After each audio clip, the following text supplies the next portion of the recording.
What's up, everybody? How are you all doing? Hope the week is going good so far. Hope you had a nice weekend. Coming up on this show today is good friends of mine, Jaded. We had Nari and Teo from Jaded. Sadly, Jordan couldn't make it, but we had a proper good laugh. This was actually the longest podcast we've done. It's about just over 2 hours. Good fun. I hope you enjoy it as much as I did. Ladies and gents, Jaded. And we're live. Jaded. We've got two members of Jaded. Nari, Teo. Hello. Teo, a.k.a. Joe Exotic, a.k.a. Big Tasty, that you were just trying to explain, but we need to go more into depth on why you've actually... This isn't a nickname that anyone's given you. This is a nickname that you've given yourself. So first of all, the fact that somebody has given themselves a name, Big Tasty, I feel like we need some explaining going on. Well, fortunately, I said it all before we went live, so I don't really know what I've got to say now. But, no, listen, like I said, man, it's a social experiment to see just what can catch on, because not a single soul has called me Big Tasty. I'm Big Tasty. The merch is going to be Big Tasty, and it's all going to catch on. And you're going to see in a year's time, we're going to be called the Three Tasties. And it's gonna be all right. What do you think about that, Naz? What do you think about the Three Tasties? I think we should be called Tre Tasty. Ooh, that's sexy. Tre Tasty. But anyway, yeah, it's not a thing yet, but just get ready for it. You're gonna see next year. Mate, Big Tasty. about like a few months ago, Teo started just calling himself Big Tasty. Like we'll be like, "Where are you, Teo?" But like he started referring to himself in third person as Big Tasty. So I'm like, "Yo, where you at, man? Session starting." He goes, "Big Tasty will be there in 10 minutes." I'm like, "What? Big Tasty?" Mate, he's actually gone as far as naming his company Big After as well. Oh, mate, you haven't, have you? He has. He's so serious. He's not, man, I'm telling you, Big Tasty. I hope he picks up because it's fucking amazing. It's brilliant. No, I'm for it. Unfortunately, it's really messed me up though, because I've called it Grand Tasty Limited, right? Even better. So like, it's Grand Tasty Limited. It's like with the Axon Crab and the Grande. Yeah. So basically, I thought it would be really clever to put an Axon Crab on the E, even though I'm not sure like that's how you spell it, but whatever. And now all the letters I get for my company, like everything is like, it will say grand, and then there's like 5 different like exclamation mark things, and it's like I've confused everyone. I've confused myself. Every time I get a letter for Grand Tasty, the missus gives me a letter. She's like, "It's a stupid letter." Mate, the accountant hate it because he fucks up all of his numbers in like with all of that shit. Anyway, listen, Naz, I'm taking off the Axon Crab. So I tried to look into it yesterday. I looked into it yesterday. It was a bit long. I'll get it sorted tomorrow. The confusion will end at some point. I think it's wise. Thanks. Apologies to anyone who's been affected by Grand Tasty Limited. Well, that was the first 3 minutes of pure brilliance. It's probably the best opening to a podcast, I would say. Let's be honest. There we go. Thank you. I'll take that. So, what have you all been up to? How's lockdown life been? It's not been bad. We just got a couple of bits of new gear. We're just got a proper OB6 that we're just digging in like this week, and yeah, that's all I want to do. It's a shame we didn't get it like when the whole pandemic started. Like ordering, I thought it'd be get green screen, start doing everything. And the things that were available to me on Amazon or even any of these other things where we would get like Andertons, for instance, where we got all our equipment from, shout out to Andertons. Yeah, it was just such a nightmare getting anything. So it's like the pandemic ends and now we get the OB6. And I don't think the pandemic has ended yet, man. Oh, yeah. Oh. It's ended yet. In Big Tasty's world, it has. In Big Tasty. There is no Big Tasty is the pandemic. But listen, in Tasty's world, It's been a fun pandemic. I'm not gonna lie. I don't want to sit Tasteland. here and tell you I haven't. Tasty's been enjoying himself during this pandemic. It's me and Nari. We've had two completely different routines. It's like I'm hearing he's waking up at 5 in the morning. Well, I'm seeing it. Like I'll wake up in the morning. I'm not waking up too late, but like 9 o'clock, wake up. I'll go look on the Jaded stories, and it's like, oh my god, Nari was doing a jog in the woods 3 hours ago. Oh, I see. You've gone quiet on us. It's gone really quiet. Oh, for fuck's sake. Can you hear me now? Oh, wait, it's my headphones. Get those headphones out. 1 second. Joe Exotic is left. Sorry, for anybody that's not... Tasty. For anybody that's watching this, Teo's name on Zoom is Joe Exotic. And it just came up with Joe Exotic has left the building, pretty much. No, he's crying his eyes out over here. Yeah, so if you haven't subscribed, go check this out on YouTube. It's always good fun. I think is it up or down? Yeah, no. I don't know. I never know. Right, let's try getting back in. Big Tasty. This is not making a good Might have to start. Tasty's back. Tasty's anyway, back. What's been going on with you? Not much, man. For me, it's just like I've been super lucky. I've just been in the countryside, making music and training, really, and cooking a lot. Yeah, mate. You got your cooking page, like Instagram page as well, which I follow. Yeah, Will makes you hungry, baby. Yeah, he does make me hungry. No, listen. Everything that I've seen is like it's just been getting better and better. I think the last thing you posted up was a beef Wellington. Oh, last night? Was it last night? Last night I posted like a massive sausage roll. Okay, so that was a sausage roll. Oh, I thought that was a beef Wellington. You've done beef Wellington. I've done a beef Wellington. Yeah, I did one a couple of years ago. But yeah, it was really? It was pretty good. I'm digging it. That sausage was a vibe. The Big Tasty seal of approval, 100%. There she is. Saucisse. Yeah, big ass saucisse. Look at that. Oh, what's in there? What is that? So it's beef, ground beef. It's got sweet chili sausage meat in as well, and it's got shiitake mushrooms. Oh, bang! Come on, Willie. Keep talking dirty to me. Tails, Mr. Big Tasty, aka Tails, a bit of a food connoisseur here as well. You know, I'm not gonna lie. I am indeed. I mean, listen, this is look, Italian roots, and now the time. I could always look. Don't get me wrong. Like I love to eat, but it's always been pasta's the passion. Do you know what I mean? If I've got to get rid of something in this world, it's not going to be pasta. So if someone's like, "What's your hobby?" You're like pasta. Yeah, essentially making love to pasta. And yeah, but anyway, I've really if we're talking about what we've been getting up to during this pandemic, I've finally refined my pasta cooking skills. I'm legit now. So are you making fresh pasta? Not fresh. I mean, we did a gnocchi, which was a little bit easy. Well, listen, last time we did the fresh pasta, it was like the kitchen's become my studio now. And it was like flour everywhere. Every little nook and cranny had some sort of flour on it and whatnot. So that's not flour. That's not flour, mate. Come on. Let's just keep it easy, you know?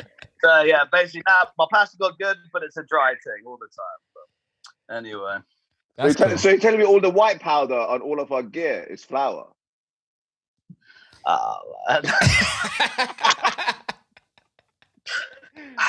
Is that what you're going with?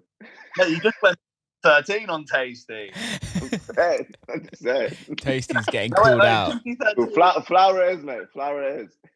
Yeah, okay, listen. It was flour, all right? Disco flour, should we say. Is that a thing? Disco flour. Nah, if Mr. Big Tasty wants it to be a thing, it's a thing, bro. Big Tasty presents Disco flour. Listen, we're thinking about doing a podcast as well. So, I mean, it was good to get on here, but maybe that's what the name of the podcast should be. Disco flour. It could be whatever you wanted it to. I think it should be like Big Tasty presents Disco Flower. This is good, but we're shooting the shit now. I like that. We've come out with a few ideas already. This has been very beneficial. I think you should definitely do a podcast, though. I think a lot of people would like this a lot. Because are you still doing the barbershop, by the way? No, the barbershop stopped in November. So it's turned to this now, yeah? Yeah, I've actually really disliked doing mixes and was like, I did 4 years at the barbershop and was like, why am I doing this? I don't enjoy doing it. Yeah. And the bit that I did enjoy it was like the interview part. It was like talking to people. Yeah, cool. So it's like, I don't know. This is much more fun. And you can just talk about anything you fucking want for as long as you want. There's no time length. It's not going on a radio station or anything like that. You can swear, you can do whatever you want. Whereas before, there's plenty mixes about as well. Let's be honest. There's plenty mixes. Like I started going back listening to mixes from 2014. Now I was listening to like a mix of Dixon from like 2014. One of my boys, I was like, sounds fresh still. The thing is also, especially now with like every Tom, Dick, and Harry and their dog doing live streams, it's like we have to say Tom, Dick, and Ali. Yeah, big Ali. Tom, Dick, and Ali.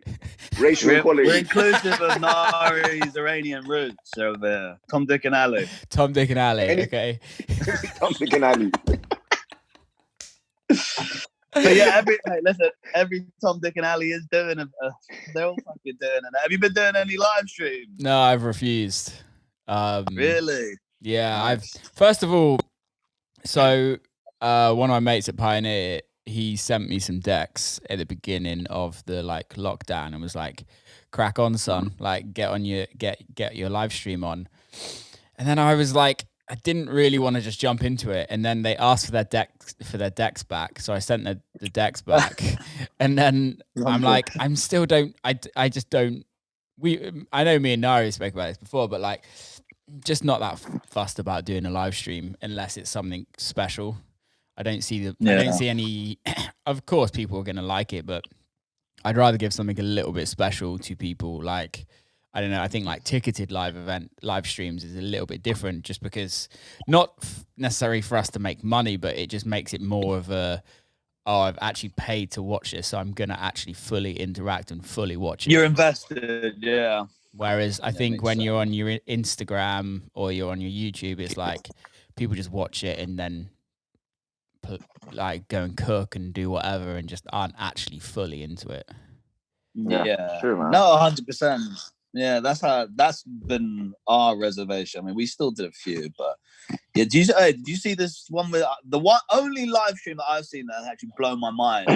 I don't know if it was like Coachella were doing it, but it was the Do Lab, and it was Sheba-san DJ. Did you see that stream? No, which one was that? I mean, it was like they've remade the Do Lab, and it's like, but they've made it like a Sims sort of graphic. So it's like basically like game graphics, but they're streaming Sheba-san onto like the deck. So he was still like normal look. Oh man, I don't even know how to explain it, but like that was the one stream I've seen where like, oh great, like there's actually been some value put into it, if you know what I mean. I'm waiting for talking of games, you've seen this Minecraft lineup. I'm doing it. Look, we're doing it as well. We're on it. It's almost like who's not doing it. So when I first is there any DJ that's not doing this festival? Listen, mate, I was really excited about it, and then it's like, oh, I see, the whole world's in the lineup. Okay. So when I first got asked to do it, this is like pretty much at the beginning of lockdown. I was like, yeah, this seems pretty interesting, and they were like, it's going to be like super exclusive, like that, like it's only these stages going to happen. And then I was like, got more and more like heard more and more about it, and then more and more people talking about it. I'm like, oh, you're doing it as well. And then it's like my mate was like, oh yeah, I'm doing it as well. And I'm like, wait a minute, this is just turned into an absolute shit show. And they like, this is let's fuck it. Let's say it. Let's see how they manage it. Let's see how they manage it. Well, it's great, but they sell it to you saying that you're going to make this much money. by the 60-40 split. Yeah, it's an interesting concept because like the Travis Scott one with Fortnite, he got like paid like $1 million or whatever. But this one, it's that they giving us shares in the festival. But is it in like our segment of the festival? yeah, it's like, just in your segment. So it's I don't know how I feel about it. I think at the end of the day, the only people benefiting from it in financially is going to be the people actually organizing it, because it's just pure content. It's like music sales now, if you know what I mean. Like on all the big download platforms, they don't rely on one artist to sell thousands of copies. They rely on tens of thousands of artists to sell like one record. It's just pure quantity. But I don't know. I don't really. I think it's great for like obviously the consumers, this whole Minecraft thing. But well, listen, how did you get on with your avatar? Did you have to make a little avatar character? I tried to, and then they were like, "We'll do it for you if you want," and I was like, "Yeah, crack on." I completely fucked up, man. I got a friend of mine who's got like an 8-year-old son who's absolutely mad about Minecraft, and I was just like, "Can you just do it for me? Send it to this kid." He just does it on his phone, completely like can't save the file. It's an absolute nightmare. Sends me some weird file. Only like the day before we have to submit it, I'll go to the studio. I see Tails and Jordans, and I look at mine. I'm like, why does your one look amazing? Like your one's got angles. My character's just got a face. I was like, yeah. He only did the front, and he had like a see-through back. It was like this kid, this 8-year-old that we're talking about, it completely forgot about the fact that like this thing's made out of blocks, isn't it? It's like a little Lego character. So of course he's gonna have a back and an ass. It's just gonna be square. He's just got a square ass. Overestimate his abilities, and then Teo literally last minute had to help me make it. And I'm just like, all right, cool. I tell you, but the thing is, I don't know. I made him look legit, but the only thing is, for you guys, see, like, Will, you got the beard. I could somehow do a hat. I could do you. Nari, he's got the hat. He's got the goatee. It's good, but like with me, I'm just kind of like I don't know. I don't even. It's not easy to be able to put a characteristic into a little block. But anyway, I found a way to like change the shade of my beard, and I've recently shaved my head as well, and it's thinning on these sides, as you can see. And anyway, I've kind of like. I'd say it's thinning everywhere. Let's be honest. I know. Don't be coming for tasty like that, man. attacking the taste. Oh wait, okay. Now we're talking in third person. You go talking about yourself in third person again. Yeah. Anyway, listen, my Minecraft character. If you say I've somehow given myself a skinhead that has a receding hairline as well, so I mean. I've somehow got a receding hairline. Mate, you literally made my beard look so. You just put a line on my beard, like, that's it. I was like, all right. I wasn't going to complain. Details. I wasn't going to complain. It's fine. Yeah, I've never even gone on Minecraft, so I don't even know what it's going to even look like. Yeah, I don't know. I don't know. It's gonna work. Let's see. Isn't there like a billion people that use it or something? Like, what's the actual number of people that actually watch? Let me Google this. It's going to be a mad number. Crazy. It's a strange one, man, because it's like I thought it was a game for kids. Like the 7 to like 10 age group was where it was at, but now I'm hearing like no disrespect, but I'm hearing like grown ass men are doing it as well. So like 91. Fortnite was fun, but 91 what? 91 million people. Holy shit! So we're playing to potentially 91 million people. Now, only 5 people might show up to our tent, but like, Big Tasty. We'll tell everyone 91 million people. Look, listen, if I speak to my dad or whatever, he's like, hey, Minecraft. Hey, what is a Minecraft? We are 91 million people, mate. Get with it. Mate, I've been telling people 1 billion. I've been over-exaggerating massively. I'm like, I'm playing a show to 1 billion people. But people that don't know, innit? 1 billion. Big Tasty, what are you doing? And 1 billion, what's the difference? Like, after like a million, like, who cares? Like, the numbers it's just zeros, isn't it? Whatever. I like that way of looking at it. I'm just gonna Big Tasty, exaggerate. Big Tasty, what are you doing? Because you are like you're all over the place. Can you like stand still? I'm getting motion sickness. Same. I'm gonna like puke watching you. Listen, so because I'm doing it on my phone. I think all these meetings, like everyone's either doing it on their laptop or they've like placed it in a nice place, and I'm just doing it on my phone. I forget about it. Like in general, all the Zoom meetings that we've done during this pandemic it's like it started off straight, then I started moving, then a layer of clothing would start getting removed, and it just got to the point where like every meeting we had, I would get more and more naked as it went on. And yeah, now I'm like, just consider yourself lucky I'm wearing something today. True. Give it time though. We're only 20 minutes in. It's too early. Can you just put the phone down though, so you don't give us motion sickness? All right, can you that's good. That's so much better. That party flower. That's on my laptop. You like? Can you hear? You can. It's fine, right? Yeah, it's fine. Okay. That party flower's got to you, mate. That's what's causing you. Well, it's giving you restless legs. It's got flower. Hey, Will, what have you been working on anyways? What's going on? What have I you got been a lot working of gear behind you. I know you're making bangers out there. I like the look of your room, man. It's nice. No, it looks good. It's like is it a barn? It's a barn, right? It's like an old converted cow shed, yeah. So this is where the cows used to live in the studio right now. Where the magic used to happen. Yeah. Oi, oi. But no, I've just been working on a load of music. I took like, you know, those weeks when you can't write anything. I had like 2 weeks where I was just banging my head against a brick wall trying to write music and just failing massively. And then you guys sent me the run vocal and hello there, cheeky. Yeah, it's a good record, that. So yeah. We've got to finish that one. I've been doing a bunch of remixes as well, which has been quite nice. Who have you remixed? Anyone you can share? Yeah, so I did Duke Dumont. That's coming out. Duke Dumont remix that's coming out in September. I did a Faithless. You did Faithless? Yeah, man. Yeah, they asked new song. They're doing a new album, which I actually just think I've just been told that I think the whole album's been like either postponed or dropped. I don't know. So it might not actually come out. But yeah, I don't know. And then I did. Can you remember Panau? Yeah, of course. So I've just done a Panau remix as well, and the Empire of the Sun guys. I don't know. One of them was in Empire of the Sun. Oh, was he? I didn't know that. The vocalist, yeah. Australian. Yeah, Australian guys, yeah. And then, have you ever heard of an artist called Elohim? No. How do you spell it? Elohim.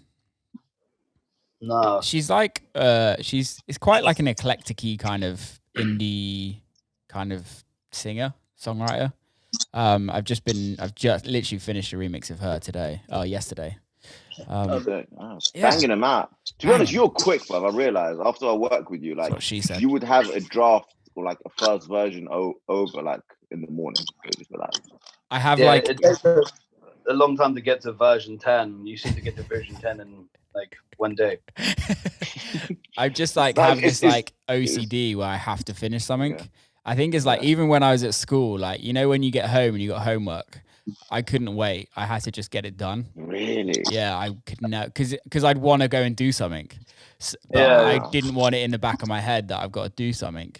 And you work well to deadlines, or no? Or you set your own deadlines, because it sounds like you don't even need deadlines. It's like as soon as the assignment is assigned to you, done. Just do it. Yeah. So you don't even need to have it.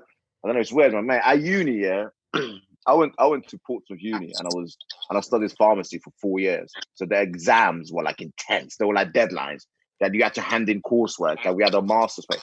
Mate, literally, I would always leave it till the last minute. It was just like one of them ones. So I was just like, I would get it. I'll go do everything else, make beats, go to parties, whatnot, and then I'll be like, oh, I'll go hand in that pharmacology unit. Shit.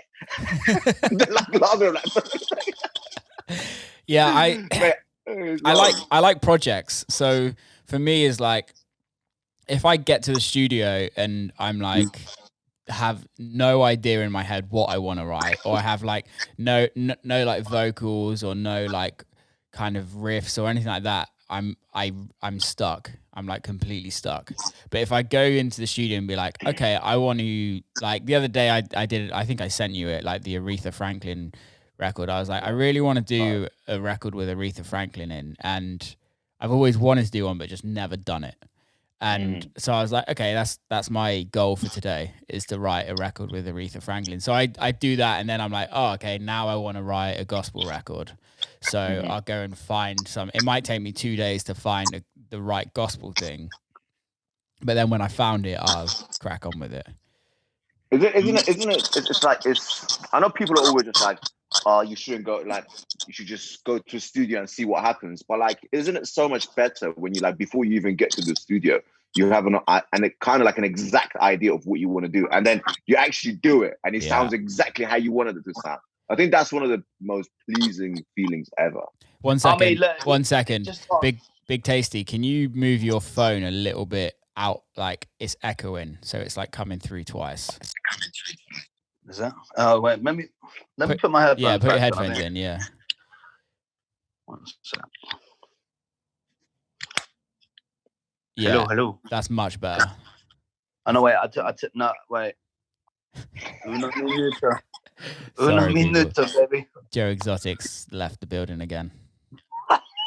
Joey crap. I mean, hey, what a sign of the times, eh? I mean, bloody, that doesn't Joe Exotic seem like a lifetime ago?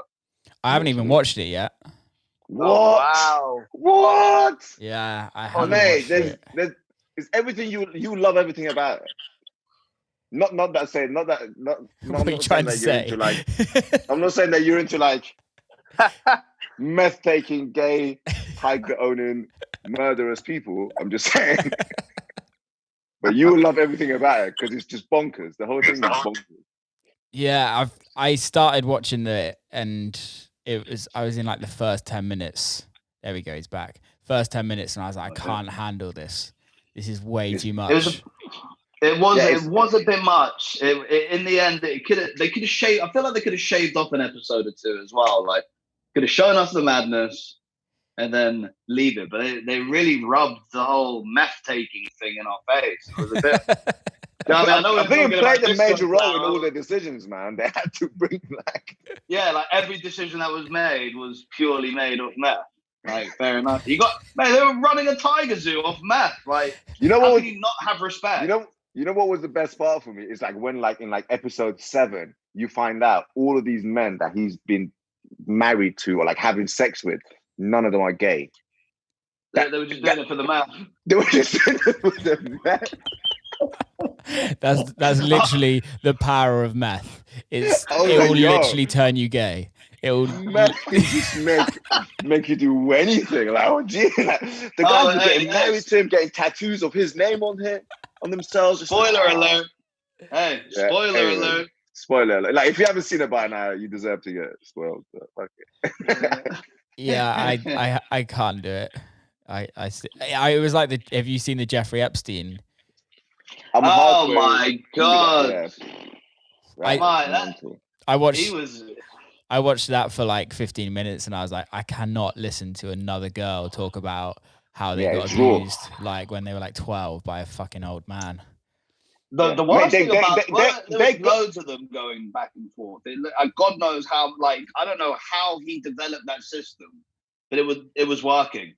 I mean, not working for him. It was what. In the end, it's mad to think that, like, this guy. I think from what I gathered from it, he's just basically used all of these people's weird, perverted fetishes and whatever, and just completely used it against the rich, and just got his money that way, essentially. See, I think isn't it funny? Go on. No. Isn't it funny how, like, the royal family always somehow becomes associated to one of these things? Yeah. Always one of them like creeps in and goes, hello. What's your thoughts? What's your thoughts on the royal family? Look, man, I think the royal family serves a purpose in this country. Agreed. Because I feel like they're almost like they give a status to this country. It's almost like a marketing tool.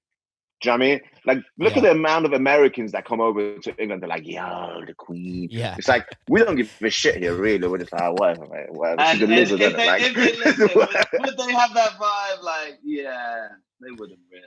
But like, most people wouldn't come. Like, monarchy adds, like, I'm actually not for monarchy in general, but it serves a purpose. In other countries, let's say in the Middle East, if you have a monarch, they're like, it's different to having a monarch in England. Do you know what I mean? They're like, they serve different purposes. So, well, listen, at least, what's his name? God, I forgot. What's his name? William. At least William and Harry, they've turned out to be relatively good eggs. I mean, we might find out it's not the case, and they were part of like some mad pedo ring. But for the time being, it looks like they're making an effort to kind of adapt to the change. You know what I mean? I think their Uncle Andrew's done enough for the pedos. Yeah, Andrew. Who, Uncle Andy? Uncle Andy. Andy. Yo, Uncle Andy's gonna get his ass handed to him. What? They're gonna take him to court, bro.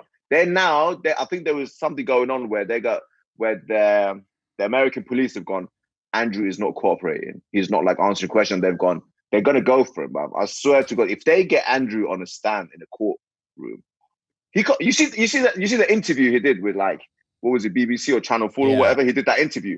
The guy actually was like sweating and saying, I have a condition where my sweat glands don't work, so I can't sweat. Therefore, I was not in that picture with that girl. As he's saying that, there's sweat dropping from his face.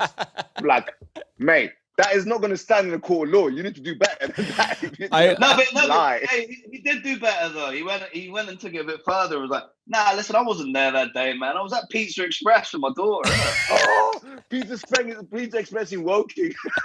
I mean, what? You remember every visit you've made to Pizza Express? 12 years ago, I went to Pizza Express in Woking, mate. And then the comments, the Google reviews on Pizza Express Woking. If you went on there, it was amazing. It was like unforgettable margarita.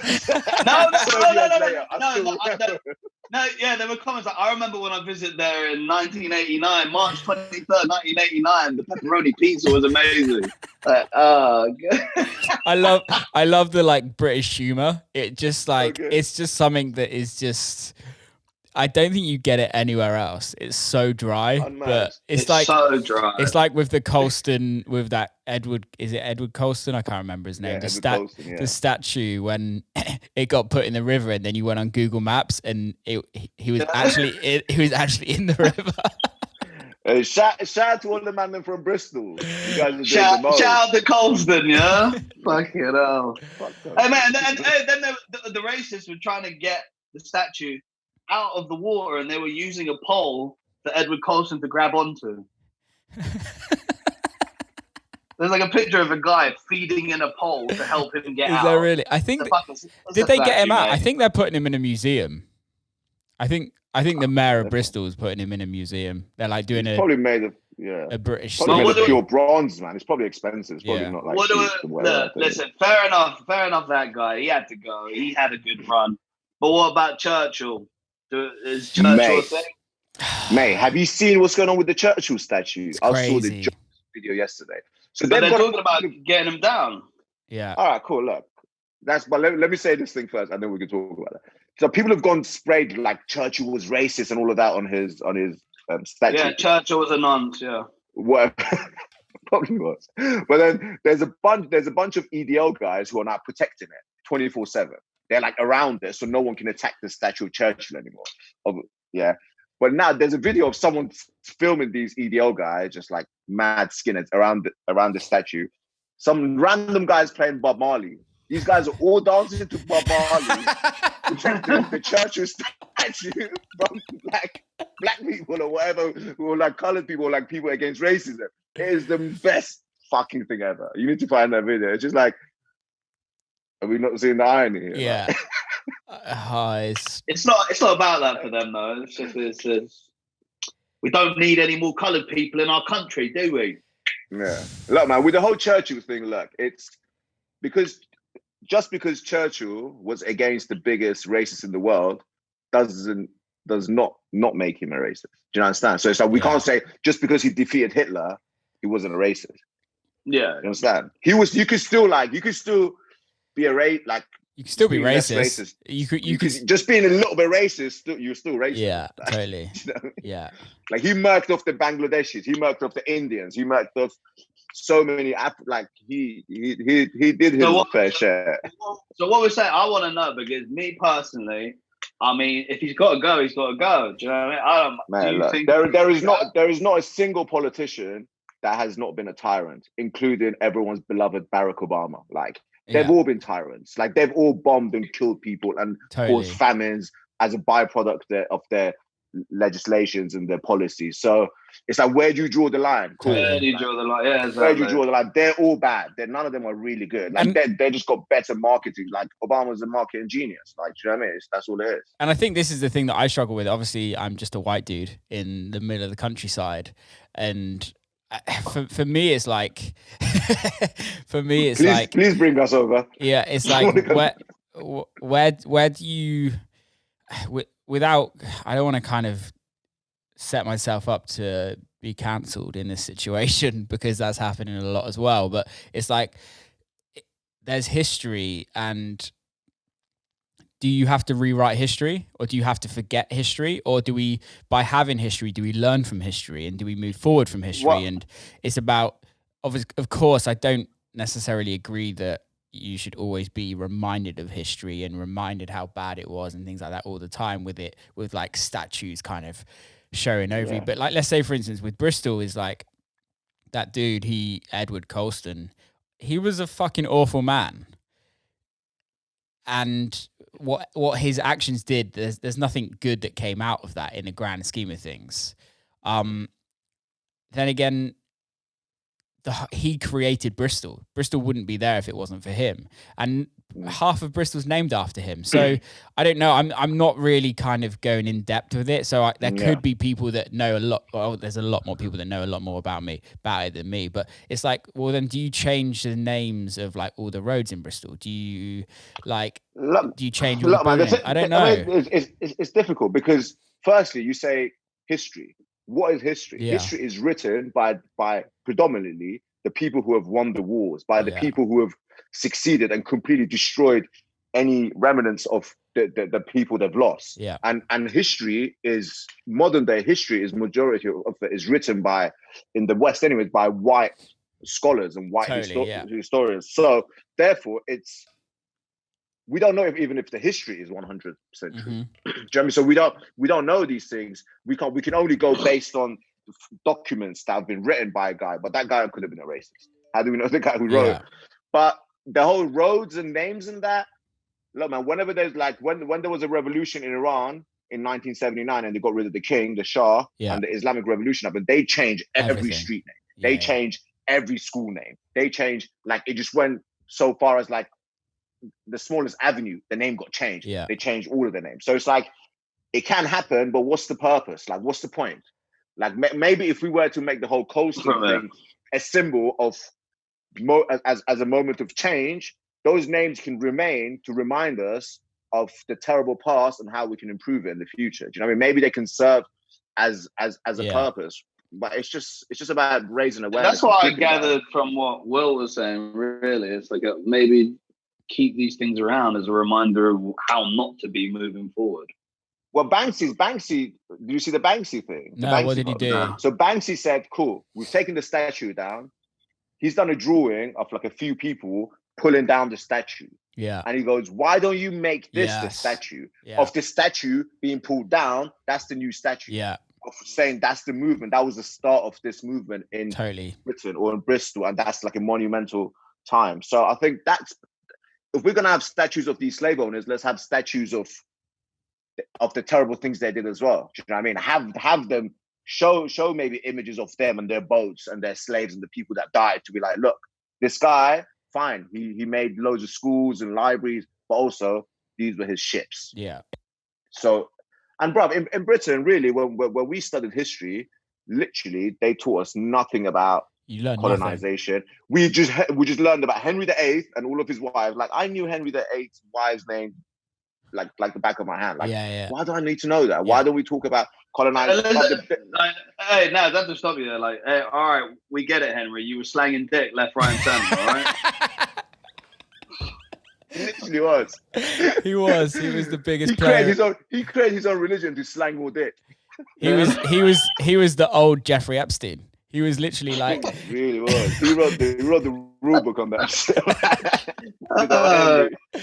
But I hear what you're saying, and I don't know I still don't know where I stand, but I definitely think it should be used more as an education. I totally agree with you. One of my mates, she's like doing a history degree at this moment in time, and she's like, we literally learn about is World War One and World War Two, and it's like there's so much more history in this world than that, and especially the British. Like at the end of the day, if we were gonna, like, England took over everyone and killed, pillaged, raped everything. If you know what I mean. And now we're looking at America like they're the problem. Yeah, exactly. And there's huge issues here, 100%. And don't get me wrong, I do feel like we are evolved a little more than America.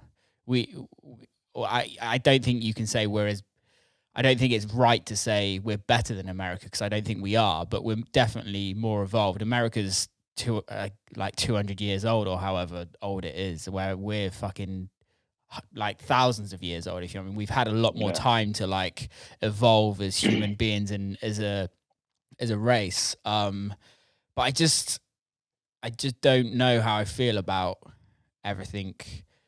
I think we just got to talk about it, man. Totally, like you just need to talk about it. You see, like the thing is, like the Europeans have a bit more shame about their past than Americans. Yeah. Like you look at Germany, like the way they teach about Nazi, Hitler, all of that stuff, it's like they talk with real shame. Like it's like they are so upset at themselves. Do you think that was because it was only 70 years ago?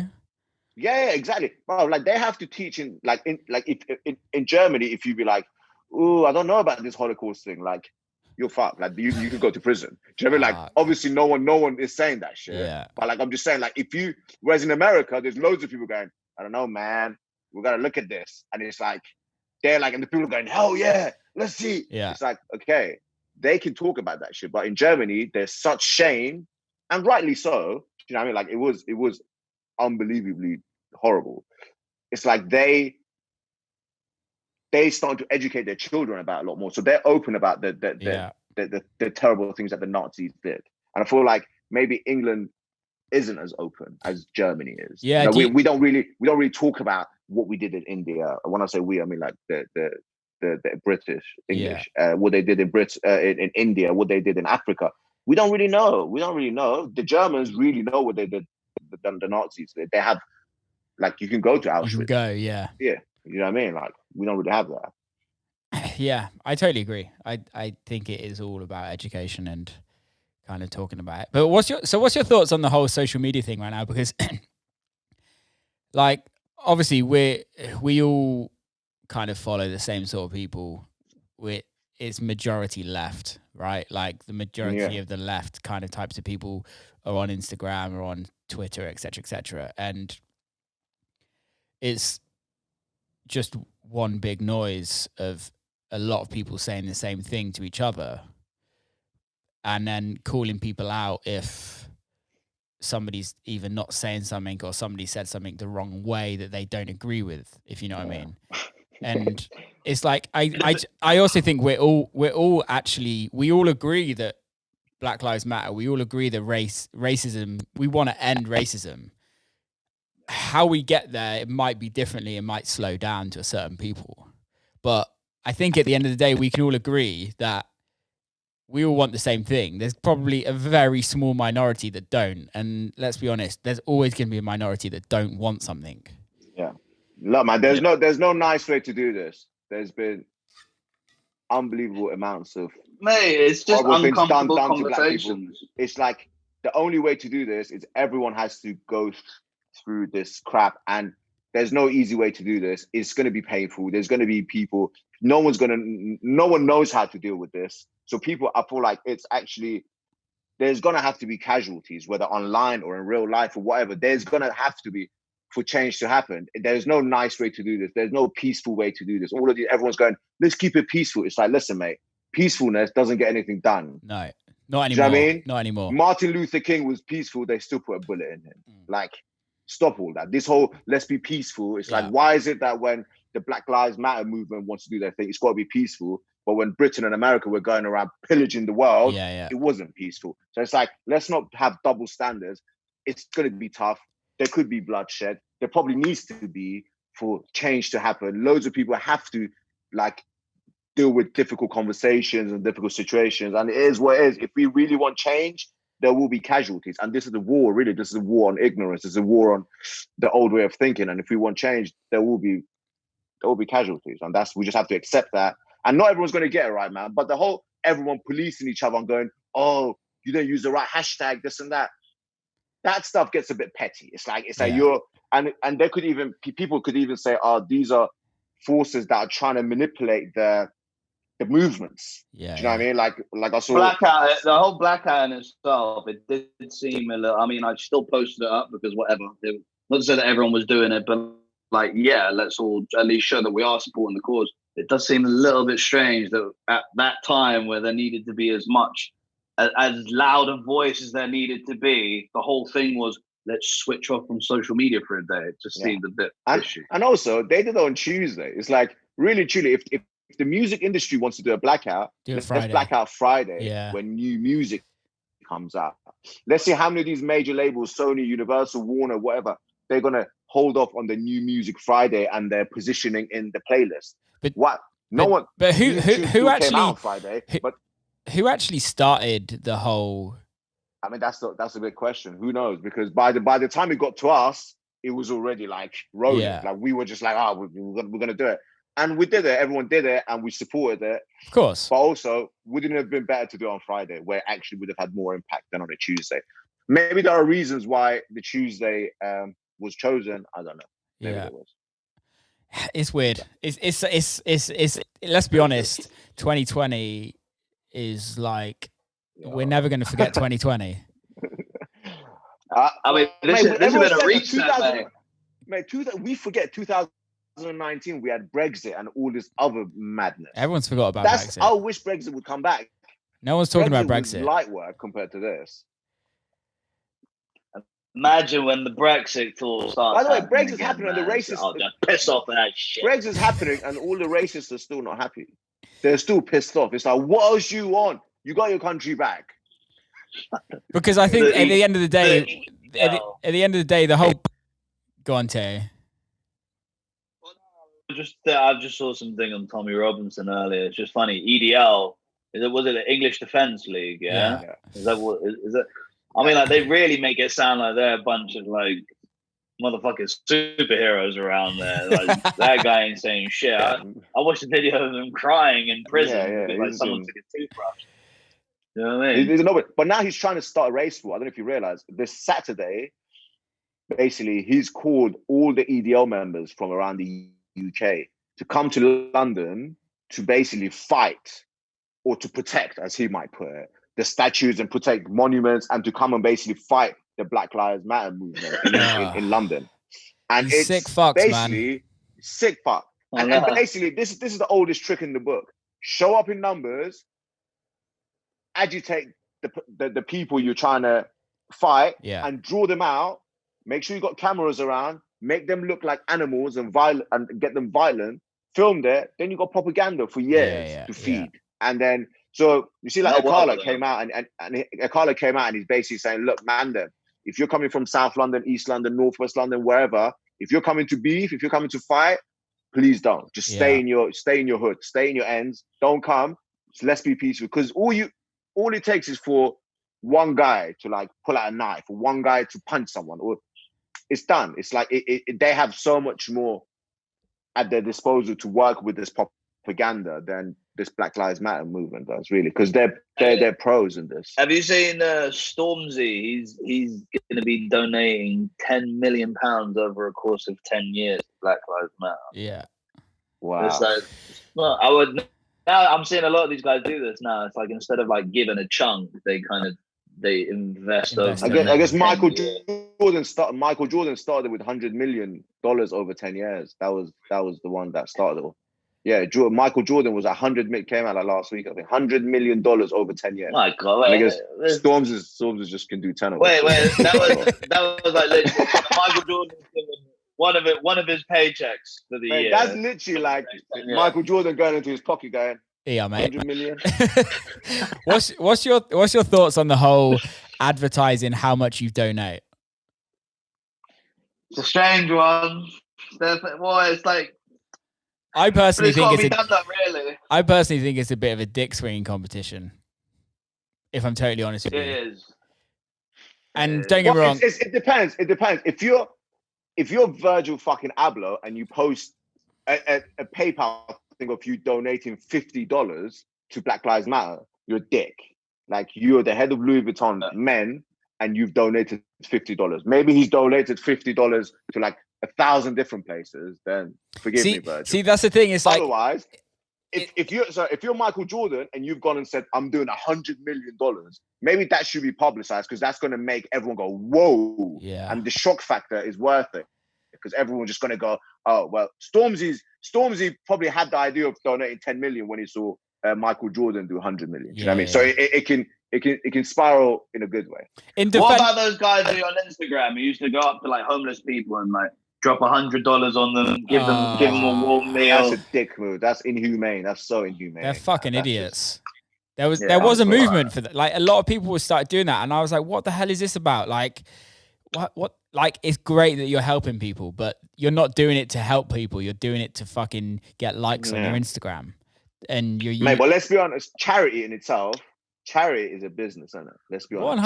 100%. Big business. 100%. Like, my obviously, I don't know if you guys know, I think, Nari, you know, my parents, they own a drug and alcohol rehab, and my mum used to sit on a board for a charity rehab. Mm-hmm. And she like ended up quitting because it was like, obviously she doesn't get paid for it, and she was just sat on this board, and like all the directors, all the staff were earning like so much fucking money from this place, and then they would give to class themselves as a charity, they would give one bed away a year for charity, and you're just like, where did they include this? A mattress? I don't know, probably not knowing that place. And then you're just like, this is fucking ridiculous. And then you look at like all the huge charities and how much they get given and how much they actually give, and you're just like, this is not. It's a joke. It's like, and I think if like Storms, it's a joke. Like the clean water charities, all of that. You should have sorted the clean water situation by now. Come on, dude. In Africa, like there's been enough money donated to sort. Where is it all going? It's all the CEOs and the directors and the management teams are all getting 100K, 200K salaries just to like do their meetings and charitable work. Well, what do you think? What do you think of doing like releasing a single, or not even a single, like releasing music and all proceeds go to a charity? Let's say, for instance, right now we'll say Black Lives Matter. If the charity, if you can look at the charity and you can make sure it goes to the right place and it actually gets to the people in need, But there's a lot of charities, man, like Oxfam and all of these. They're just massive corporations. Yeah, Oxfam and Coca-Cola are no different to each other. Like, I mean, Oxfam, they sponsored Barcelona for like 2 years. Yeah, mate. It's like, well, no. Barcelona gave that to them for free, obviously. They didn't pay Barcelona. So Barcelona was like, we're going to do a charitable thing and you can have your thing on us. It's just a tax write-off, let's be honest. It's just a tax write-off. Exactly. If you, why is it that like they're all the biggest, like, billionaires that all just have loads of charities? Yeah, mate, charity is a good way. I've got friends of mine who work in charities and they tell me all the time, they're like, mate, I'm gonna make a killing in charity. Like, yeah, what? It's fucked. It's so fucked. See, this might be a good time to look at if Epstein's got any charities that he was working with. He's probably got child helpline. Oh, yeah, it's not. I'm just looking at these things. But I don't know. I think this is the thing with like, if let's say like Stormzy or Michael Jordan or something like that, and I'd like to think this, but it's not just about giving money; it's about giving time. And I think by giving time to charity is sometimes more beneficial because you know what work you're doing, and I guess for me is like, if I could give 10 million, I would probably just start my own thing and run my own thing. Yeah. So that I can know I know that I can actually, whatever money, like I could bring all my friends in on it. Like I could get all my friends to give money. I could build a real community around a charity that really makes change. And I don't know enough about the charities that are being donated. That's my fault for not looking into them more and not looking into what they've actually done in the past. But like we said, I think if I was giving that much money, I'd want to be able to know, like, this is actually what's going to happen. Because like when I played in South Africa not so long, or last year, although there's been so much money that's been put into Africa or South Africa, like most of it's corrupt. And it's not necessarily the charities that are corrupt. It's the money, where the money's going to. It's just literally going to the governments, and then the governments are just keeping it for themselves, and they're not fairly distributing it to the right places. Because you have to pay bribes to get past certain checkpoints. Yeah, to get to the people. There's militiamen, there's like generals, there's people you have to bribe, man. And these people, they don't care about charities. They're the cause of the they're problem. the reason. They're the reason that, and like it's just like a classic example. There's like a township called Alexandra in Joburg, and I might fuck this up, so don't quote me on this 100%. But there was a guy that they had, like, I think it was like 2-3 million to put in like fresh toilet and sewage system into Alexandra, and what they did was the person that was holding the budget went to his uncle and was like, look, I've got this much money, go put a few toilets in, and then we just take the rest of the money. But that happens on a daily basis everywhere. And you're just like, how can you overpower that, especially when people are actually happy living in the situations that they're living in? And I'm not saying that that's right, but I don't know. It's that thing where you have to talk about it, but because it's not on your doorstep and the media aren't covering it, then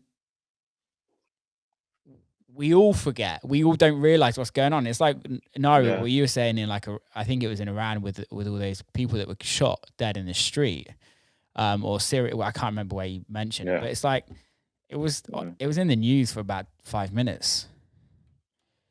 Yeah, man.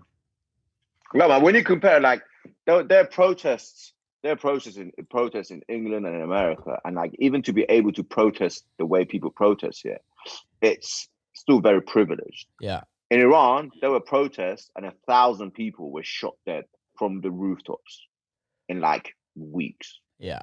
Or maybe even days. So it's like, imagine 1,000 people were killed in Bristol just from the sniper. Do you know what I mean? So it's like, so when you're dealing with governments like this and people like, it's like, I'm not saying all of these governments are just like, they're all tyrants, isn't it? Iran, America, Britain, they're all tyrants. Regardless, all government is they're all tyrants, and governments should just all really be got rid of.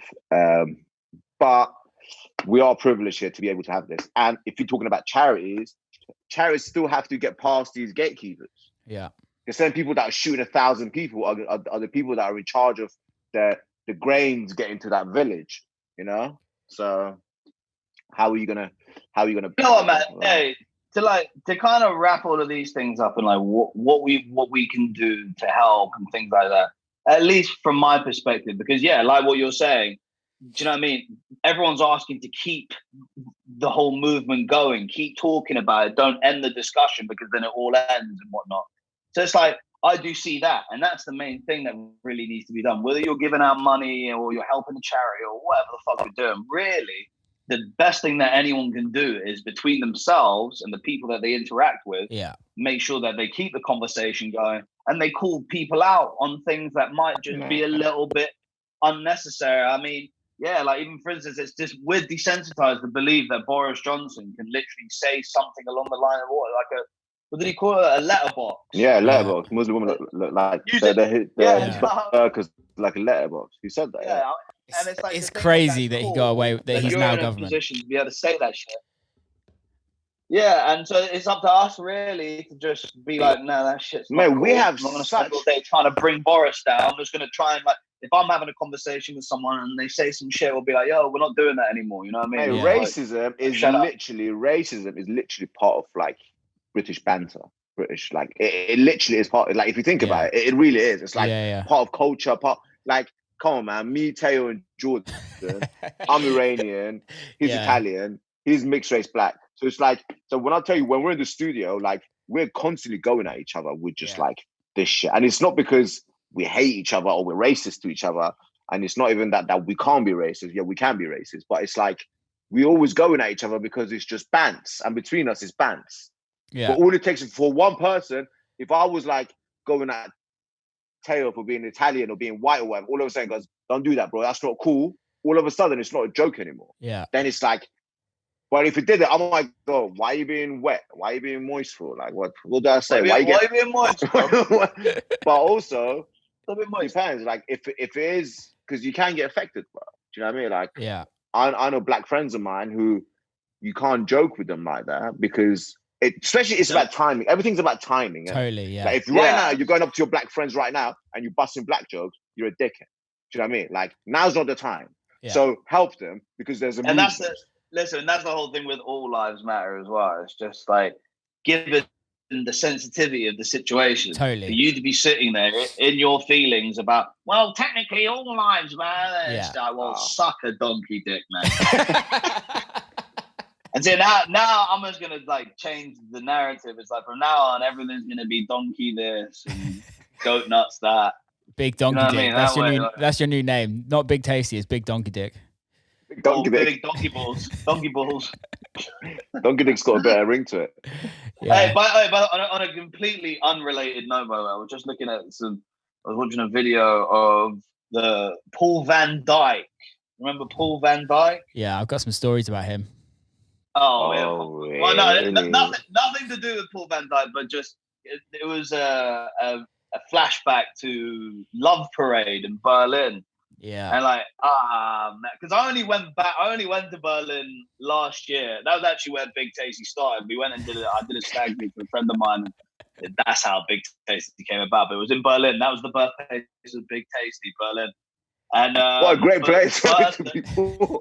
I know, it's not bad. Oh shit! Someone's trying to fuck with me. And then anyway, long story short, that festival looked completely. It looked out of control. I know. It looked like a fucking vibe. I wish they could do it again, but a load of people get killed like what on the last year, so they decided like a load of people got crushed because it would just go down one big like alleyway that had like just walls and no one could like escape. And I think like something really bad happened, but man, would. But it still looks sick. Sorry, it looks amazing. It like when was the last one? I think it was like 2000. Yeah, it was definitely years ago now. It was when I was kind of like started DJing seriously. That shit popped up. I remember that. So what have you guys got coming up in the music? We've literally just put the world at rights for an hour. We should become politicians. That's we've just been going off. We're musicians. Could you imagine? Could you imagine us? Everyone's become a politician, mate. Everyone's become a politician. I know fucking nothing about politics as well. I don't agree with politics. I think it should be like 500 people that run the country. That's like all from different backgrounds, all experience different things, and I think that's how a country should be run. It shouldn't be run. What about tribes? What if we were all different tribes and we had like no, because you're gonna get one like smaller. No, because it's then gonna be England again. Like one tribe like England's gonna come up and fuck everyone up.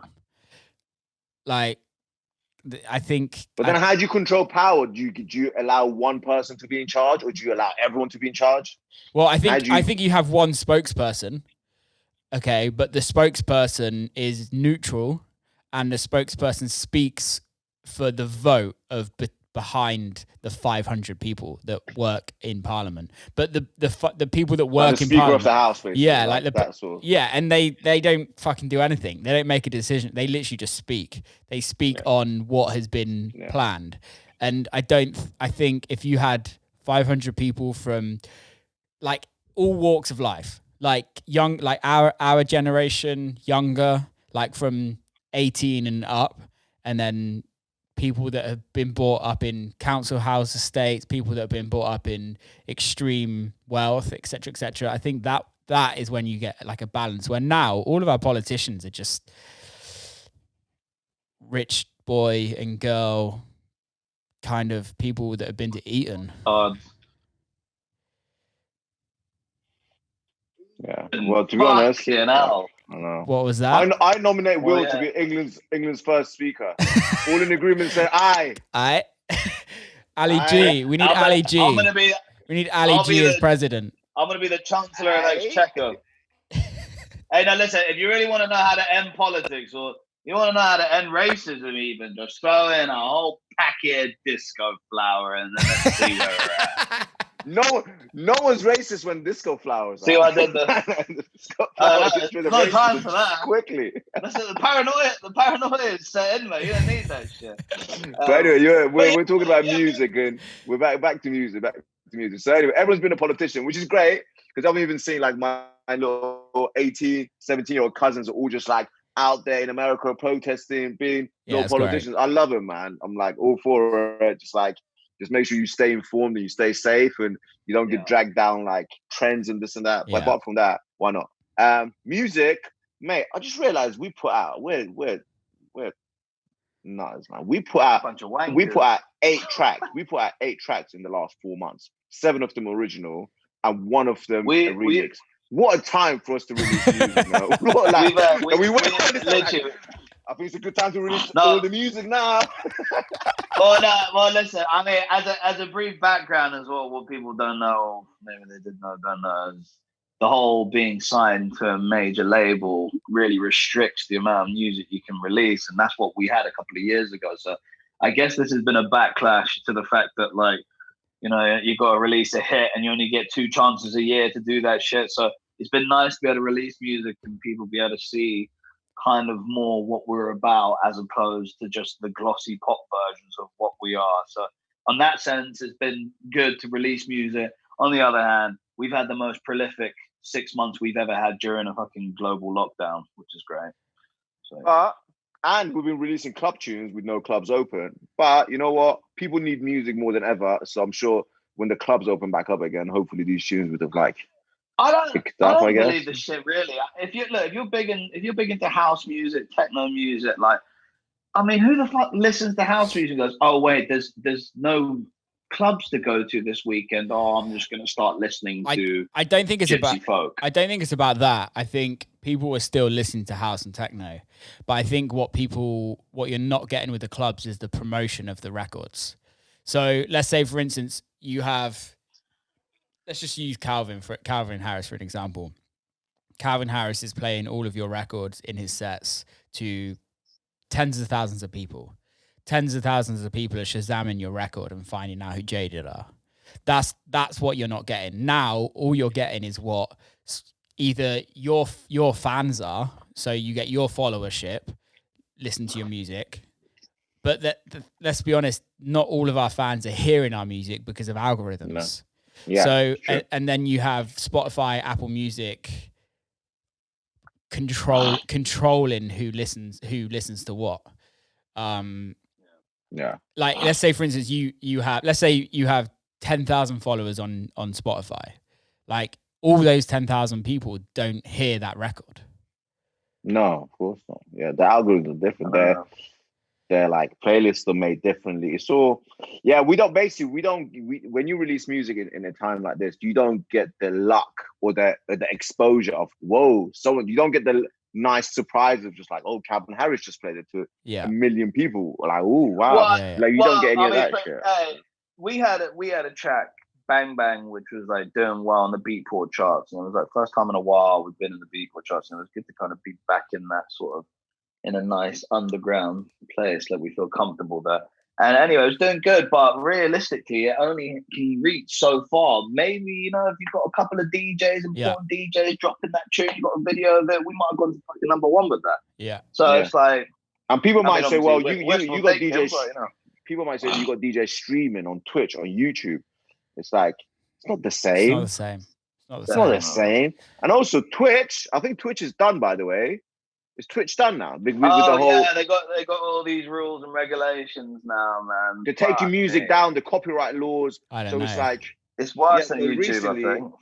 Yeah, I think it's done. I think Twitch is basically going to be done if they don't fix that, because they're just like, they're taking videos down, they're taking streams down because they're playing music from other people. It's like, that's the whole point. Well, this whole copyright thing, it's not going to make any sense. What is the way forward? Would it just be to like literally just make your own website, have your own platform on there, and do your set there? I don't know how YouTube gets away with it, bro. Because for example, let's say they pay.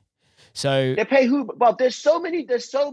No. YouTube gets away with something. Like there's some of it they don't pay. Like for example, how many clips of Donald Trump being on CNN or Fox News that's on YouTube? Like little clips. Yeah. Those all have copyright issues. CNN owns those. Fox owns those. How they're all everywhere. Like literally, there's so much content. Not just music. Like forget music. Music's easy because you got algorithms that you can pick up. That's the song and take it down. Yeah. But news clips and videos and films. It's the same. It's whoever owns it. So it like if let's say for instance we were on this podcast and I played like I don't think news is different because I think that's public information. So I think it's that's classed as public information. But if it's some like if it's a performance or something where it's not public ownership, it's not owned by the public, then they can either blacklist you on YouTube, so you get three strikes, and then if you get done for 3 times playing other people's stuff and making money from it, they'll either demonetize your platform. So that video that plays Jaded record and you've not given permission, it will demonetize that video, and then you'll get a notification to say that you're demonetized. But also, if you do this 2 more times, you're gonna get fucking kicked off. Man, I'll tell you, that's good, but that's for the small people. The big people, I think they have the advertisers behind them. So let's say CNN or ABC News or whatever. These people all have advertisers, and these advertisers, they all have deals with YouTube, this and that. So they're like, maybe, I'm just saying, I'm speculating, maybe they like allow that to happen, but make sure the people that search for Donald Trump on CNN, they get seen on adverts. So they pop up on the page and they get like reset. Because look, but all of these social media, old media, TV, everything is run by advertisement. Like advert companies run everything. Like advertisers are gods in our world, and in the Western world, they're gods. Like they choose policy, they choose governments, they choose everything. So again, it's with YouTube and all of that. It's what was that? Him, man, like Murdoch. Yeah, pretty much. Little Aussie lad just running the world. It's weird. I think it's a tough thing because let's just take it back to music. I would happily have somebody play my records to 1 million people online, and I'd happily not get paid for it, because the like backlash of that, or the kind of the exposure that you get from that is probably better than what you're going to earn from that anyway. And music's free anyways. Music's free. Who pays for music? No, music's free. We give away music for free, really. Let's be honest. See, that's the thing. And music's. I've said this so many times, but music's just turned into this kind of like throwaway art form. Like you don't go into fucking Banksy museum and pick up a bit of Banksy art and put it on your wall and then be like, oh, I don't like it anymore, and throw it out and go get another one. Well, Banksy's out of all the artists. I don't know why you chose Banksy, because Banksy's the one that just gives his paintings away for free on the streets of London. He just Bristol. He just draws them on, and he's like, "Here's my painting," and people actually go carve it out and go sell it. But that's the thing. He doesn't get a penny from it. They still make money out of it. Somebody still makes money out of it, if you know what I mean. And yeah, of course. Whereas, yes, we make money out of it, and I'm not complaining because it is what it is. But I think the streaming platforms and everything like that, I think they earn a lot more money than what they kind of cotton onto. And I like let's say for instance, like we all know Drake, Ed Sheeran, and all that lot are earning a lot more money per stream than what we are earning per stream. Yeah. And I have no issue with that. You're fucking massive. But I think there comes a point when it's like, well, hang on a minute, people need to earn money.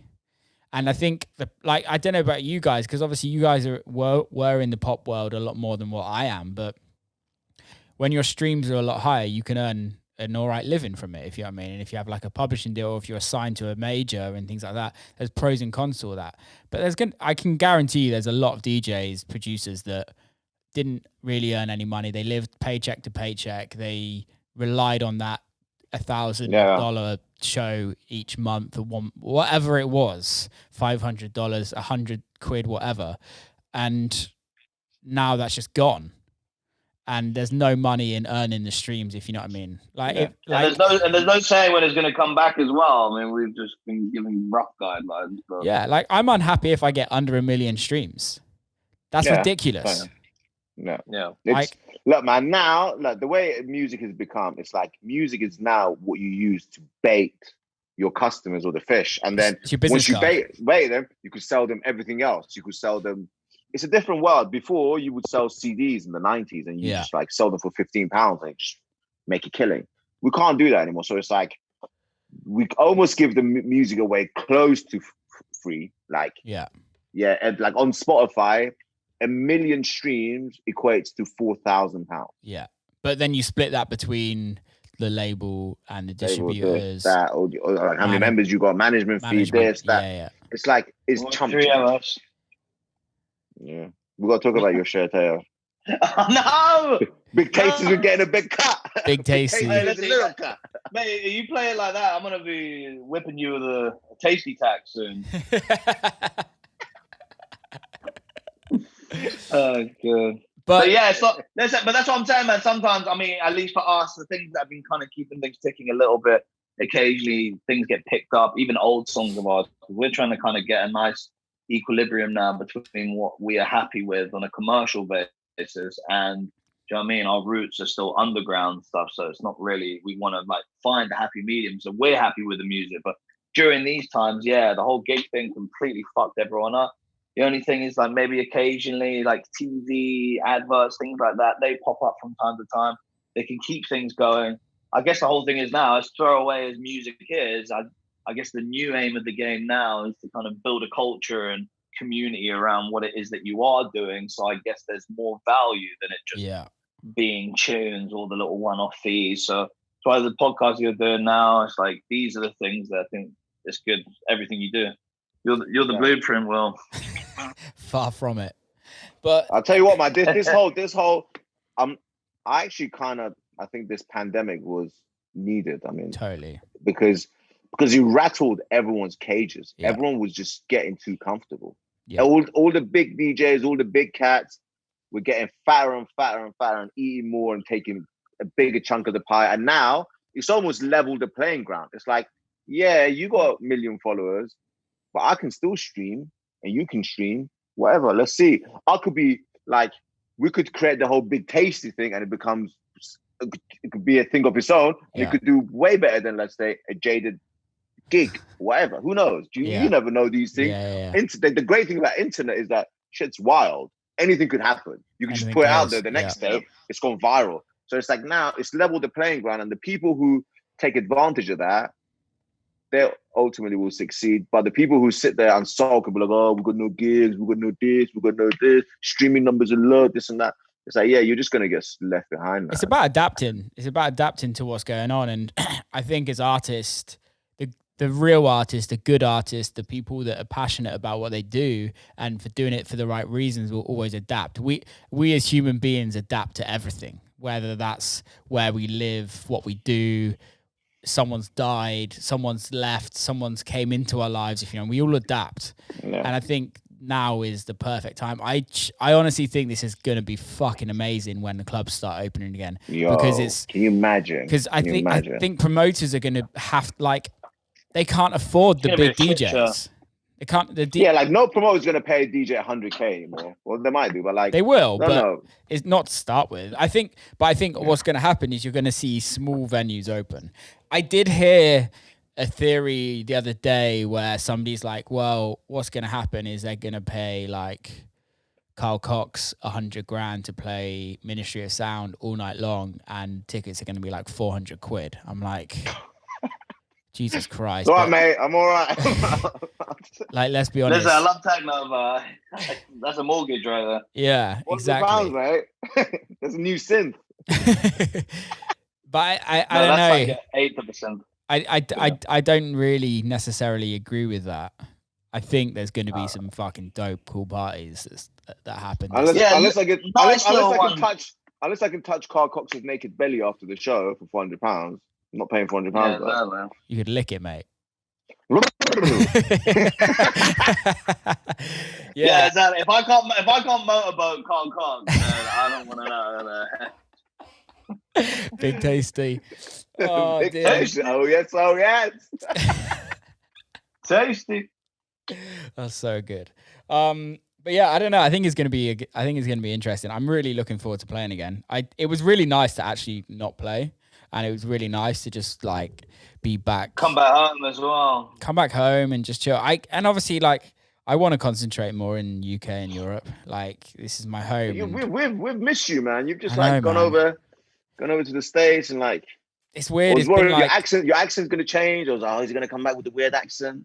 You're right. I was on a conversation on a call earlier, and I said July 4th, and my mate's wife was like, "Will, you're fucking American. It's 4th of July," and it's like just the dating system is so different over there. I still don't understand how to read dates where they put the month first. Oh, mate, I get so confused. Why?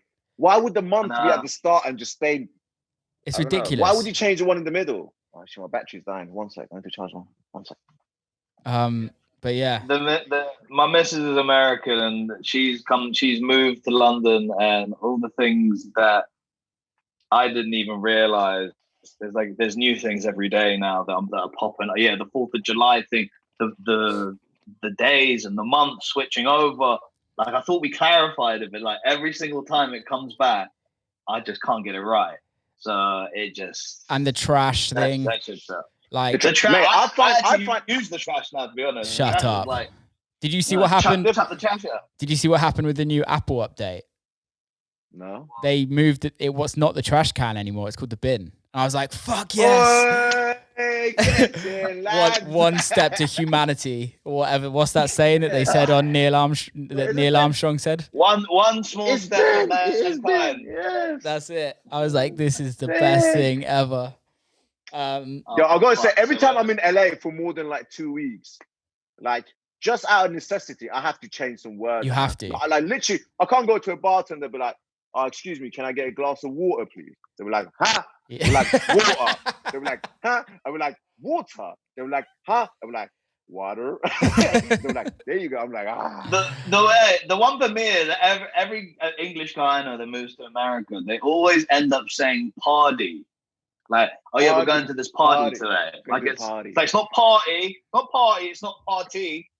I don't know. I would never trust it's weird. anybody who does that. I have to. And also another thing. I don't know if you guys do this in America. I become extra well-spoken English. That's just because you want to get laid. Yeah, literally, you become. It's true. Very true. It's very psychologically. It's that, isn't it? That's the underlying. Sire, can I have a couple of tiddlywinkles, please? Tom, Dick, and Ali. Tom, Dick, and Ali and the Tiddlywinkle brothers. Don't say Ali over there. They won't let you in, mate. I'm surprised you get in. Did you get a visa? Hey, so listen to this. This is mad. So I was born in Iran, moved to England when I was like 10, got a British passport.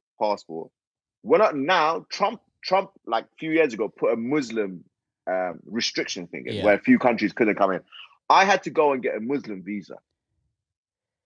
As a Brit, I have a Muslim visa. It's not called a Muslim visa, but it was the visa that the Muslims had to get to come to America.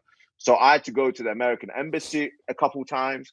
I had to fill out this application form where I had to submit my bank cards, credit cards, my national insurance number, how much I spend, what my intentions are, if I'm affiliated with any terrorist organizations, if I'm looking to do anything terrorist related in the United States, all of this.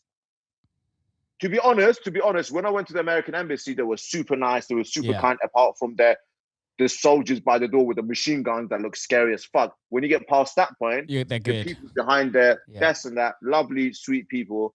I haven't got a bad word to say about them. And then they gave me my visa right there and then. Yeah. Now, maybe if I wasn't a pharmacist, they might have not given it to me. If I would have just been like a janitor, they might have been like, why do you want to come into our country? Maybe you're a terrorist. Or like, but whatever. I'm not going to judge them. But I've had to get... Let's get to the point. Let's get to the point there.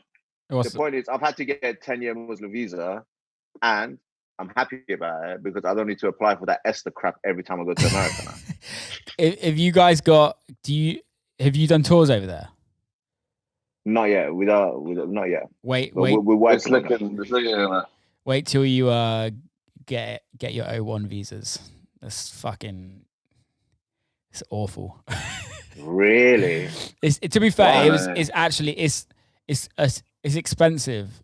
Obviously, it's worth it, but it's a process. It's a long process. The first one I got took me 6 months to kind of get.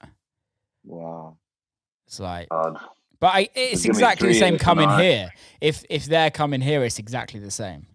Yeah. If an American coming here, or one of my best mates from school, Harry, his girlfriend's from Venezuela, but lived in America her whole life, pretty much. She was born in Venezuela and then moved to Florida or something like that. And I remember when they were at university together in America, they came at Christmas time to visit here, and they didn't get her a visa because they didn't think anything of because they presumed that she was just an American citizen, if you know what I mean. She came in on a Venezuelan passport, and she was like, they were like, you've got 24 hours to leave. You have to leave your passport at the airport, and you have to be out of the country within 24 hours.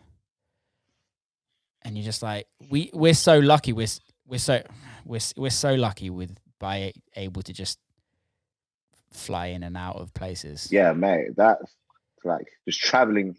Well, now that Brexit's happened, I don't know what's going to happen with Europe. Like we used to go to Barcelona and Amsterdam, on day trips or whatever, just like on the weekend. And now it's like, all right, what's going to happen there? I think it's what's going to happen. ADE is going to be a nightmare. What's that, Joe Exotic? I'm saying, when we go to ADE, it's going to be a bit of a thing then, no? I think they're just going to charge us like 10 euros. They're just going to charge us 10 euros for like the tax for the EU tax. I don't know. For the EU visa. You need it for the flour. You need it for all the baking you're going to do. It's a pandemic. I don't have 10 euros. That's my excuse for everything, you know. Tasty. What's on the menu today? What are you cooking? What am I cooking? We're going to be... what is it going to be? It might just be a little... I've got some clams in the fridge, so it might just be a little linguine vongole. Oh, naughty. Share a little picture later.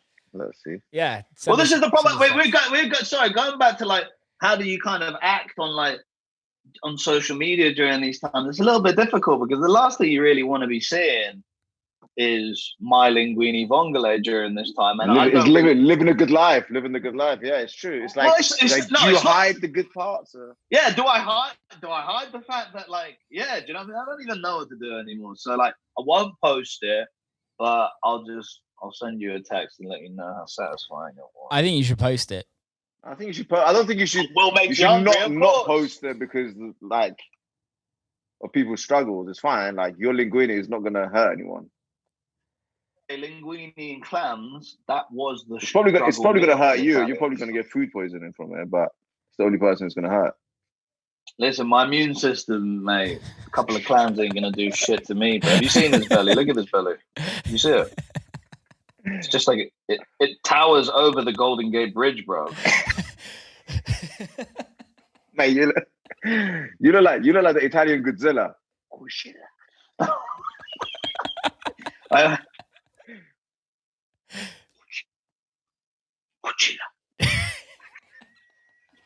Sorry, anybody listening to this, you just have to go and watch this on YouTube on what Big Tasty's getting up to on a video. Yeah, if you're listening to the audio, if you're listening to the audio and not watching this on YouTube, you might as well just Yeah, just go give It up was and just watch my fat gut. That's all you missed. Don't worry. Just But quit. be sure to stream it. So Wait, where is this being? What is this? Is this on iTunes? Well, I mean, this is on Spotify, iTunes, YouTube, and I think Google Play, Google Market. Yeah. Damn. So go subscribe, people. Go follow. Will spreads his seed far and wide. This week on Will Spreads His Seed.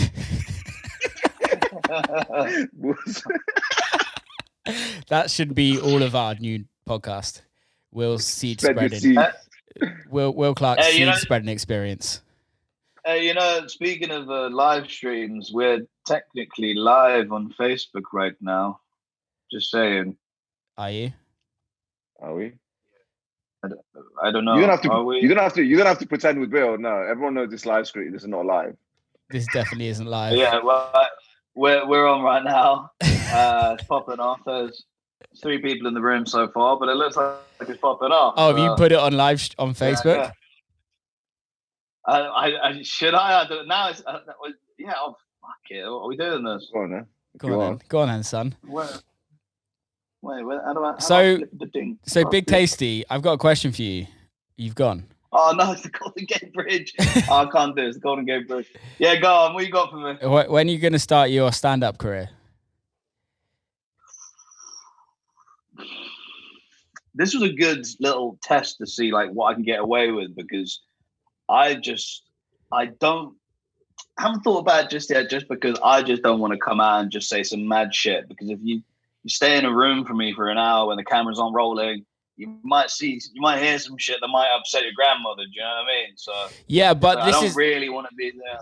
This is what I think comedians are supposed to do. Comedians are supposed to bring the truth out, but with comedy. Know the truth. They're just comedians. Just say what everyone's kind of thinking. Or wish they were exactly. Or wish they could say. What about my music career? Do you know what I mean? What music career? What are you talking? You haven't got a music career. This pandemic has finished my music career, to be fair. So yeah, basically, watch out for my stand-up. It's coming next month because I've got no other options. So stay tuned, guys. Would you ever do it? Swipe up. I think so. I could definitely. I'd have to see, because it's not even that different from the podcast format. You just think of a few things that have been troubling you and you want to get off your chest. I think I can do that. The difference with podcasts is that you don't have people to bounce off. Like here, we have a conversation. It's just you talking for an hour. Like when you watch Dave Chappelle, like Dave Chappelle's stand-up are like mad. His last one is amazing. Like, the way he talks and the way the freedom he has and how he talks and how he just comes on, like. Mate, that guy is, if there's one guy to study with stand-up, it's him. Because he doesn't give a shit. He's almost like you. Like when you talk, like you do give a shit to him, but it's like when there's no cameras around, you don't give a shit. You just say what you want. And it's like, that's the Dave Chappelle big dick energy. Do you know what I mean? It's just like, just say what you want and the consequences will be whatever they will be because you don't give a shit. It's like Ricky Gervais. Well, Dave Chappelle, Ricky Gervais. I was watching a video of him doing the Oscars yesterday. Golden Globes or the Oscars? I think it was the one where it was like. Which one was it? He destroyed them. I think it was the Oscars. Americans were not ready for it. Americans were not ready for his level of. I mean, mate, prickness. Mate, he was talking about like Hollywood pedo rings and shit, and telling everyone like, let's not act like you don't all know what I'm talking about here. And it's like Steve Jobs and the sweatshops and all of just like the guy, exactly. Jabs everywhere. Yeah, it was mad. So, I mean, look, maybe I just need to cause a little stir. I think what we need to do is release a few more singles, right? Build ourselves up, really get ourselves that platform, and then I'll just fuck it with some stand up. Are you gonna pick on people? Are you just gonna like pick on different DJs and like are you just gonna like fuck with people or not? No, I don't think you should. I don't think you should. Nah, man. I think you should step outside of the music and just like do like what? Just keep it out of music. Music beef is not good. I don't think there's anything funny about music beef because it's such a small community. I know, that's what I mean. The whole point is like, it's about like vibes and energy. And that's the whole thing I like about house and techno. I kind of was brought up on like, I mean, it was always like my brother was doing the whole, like, he was a garage MC, pirate radio. So there was always that aspect of it. But then it was also the hip hop side of it where I actually started learning. To, like, me and Naz, we both started making hip hop beats, really. That's what we got production jobs. But the thing I didn't like about the hip hop after a while, it was like the whole beef culture thing. Like, I loved the whole idea of rappers sending out for another rapper. But then it just got to a point where it's just like, this guy who's got absolutely no credentials and no reason to believe that he is the man is gunning for this guy and telling him how he's the man. Yeah. And it's like, you got like, nothing. Who are you, brother? It's just, so it's like, in the end, all this like hate and everything that was being built up from it. What I liked about house and techno is it's all very much inclusive love vibes. It was. It was until pandemic stroke. And really? Then, Tell us. I haven't seen anything. What have you seen? Twitter is the fucking Wild West right now. Really? Twitter's raw. Twitter is like. I love Twitter. Twitter's the best platform. I've nearly come off it. I'm this close to unfollowing everybody. Like, really? Twitter is just. Well, who's been kicking off? Who's been going? I don't want to. I don't really want to say names because they're extremely close to like. Okay, cool. But I've seen a few. You've seen a few, cool, and then I was talking to. I can't say names, but I was talking to Mr. X. Yeah, I was talking to Mr. X, and we were like, "Why the fuck have you just done that? Like, you've literally done this to gain more likes and follows because purely." Your music just isn't good enough. Your music isn't that good that you have to cause beef to. What? Okay, cool. Sorry to cut you off, but that was the other thing as well. It's just a way to get a rise out of people when really, like, your music should be the thing doing the talking. Yeah. But all the talking just consisted of how sick you were, not your actual product. People aren't, as much as we're buying into personalities, DJs, or just artists in general. Like, you got nothing to your name, mate. Like, what if your music was sick and everyone loves you, and then you start a beef? Let's say someone like Jamie Jones that everyone loves, and he's like a sound guy. No one's got a bad thing to say about him. What if all of a sudden Jamie Jones started picking? Nice. What if Jamie Jones started picking on like Seth Troxler? Well, Seth did it, didn't he? Seth did it. Seth did it this year to Camel Fat. He like ripped into them. And or not this year, maybe last. I can't remember. Yeah, it was this year, and it was like everyone was like, "Seth, what the fuck are you doing?" Like, Seth, I respect you as an artist, but just because somebody's a little like they were jumping into he was like I don't quote me on this, but he was like giving shit to Camel Fat for creating cola. Swindle. Yeah, and it's like, why? Like, they're fucking for making cola. Or, yeah, it was like you're only something. Yeah, exactly. And it's like big tune. Just because I don't think we can like that's your opinion, Seth. I get your opinion, and we're all allowed our own opinions, and we're all allowed to say what we want. But there comes a point when you're like, are you just saying that just to get people talking about you again? Yeah, he's too much of a purist. And let's be honest, if we compare in productions, Camel Fat will wipe the floor with him. Like, well, it's not a compressor. But if we're talking about DJing, he's a better DJ. Like, it's just like he like, made a whole thing about Detroit Swindle, talking about how like you can't not be from you can't be from not from Detroit and come up with a name like that. It's disrespectful to Detroit house and techno, and it's just like. It's a name. It's a name at the end of the day, man. If anything, I look at that. I look at it as like paying homage to a Detroit music scene. Do you know what I mean? Like, just because it has Swindle at the front of it doesn't really change the fact that that's where their influences have come from, and that's what they're looking to show you in their music. But instead, yeah, man, it's all a little bit too puristic. What are you gonna do? Yeah, but I feel like a bit of beef is not a bad thing. Do you know why? Because it raises the level. For example, when you're in basketball, NBA, they're all fighting each other. Yeah, like competition on and off the pitch. They're like going football.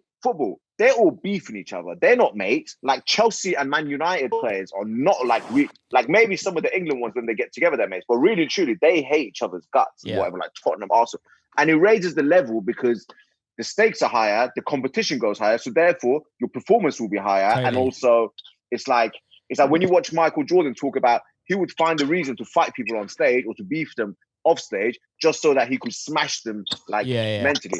Mike Tyson, he would beat his opponents before they even got in the ring with him. So it's like, I feel like in music, we're too like, oh, let's all hug each other, let's all be lovey-dovey. What if, I'm just saying, what if the stakes were higher and everyone was going for each other and it was just like, you know what, bruv? If I catch you down at Tesco's, I might punch you in the face. You know what I mean? Just say. Taking back-to-back sets on another level. It's literally, like just like literally what fighting. if that was the case? You'd be like, oh, I don't want to leave today. I might bump into Camel Fat. Fuck.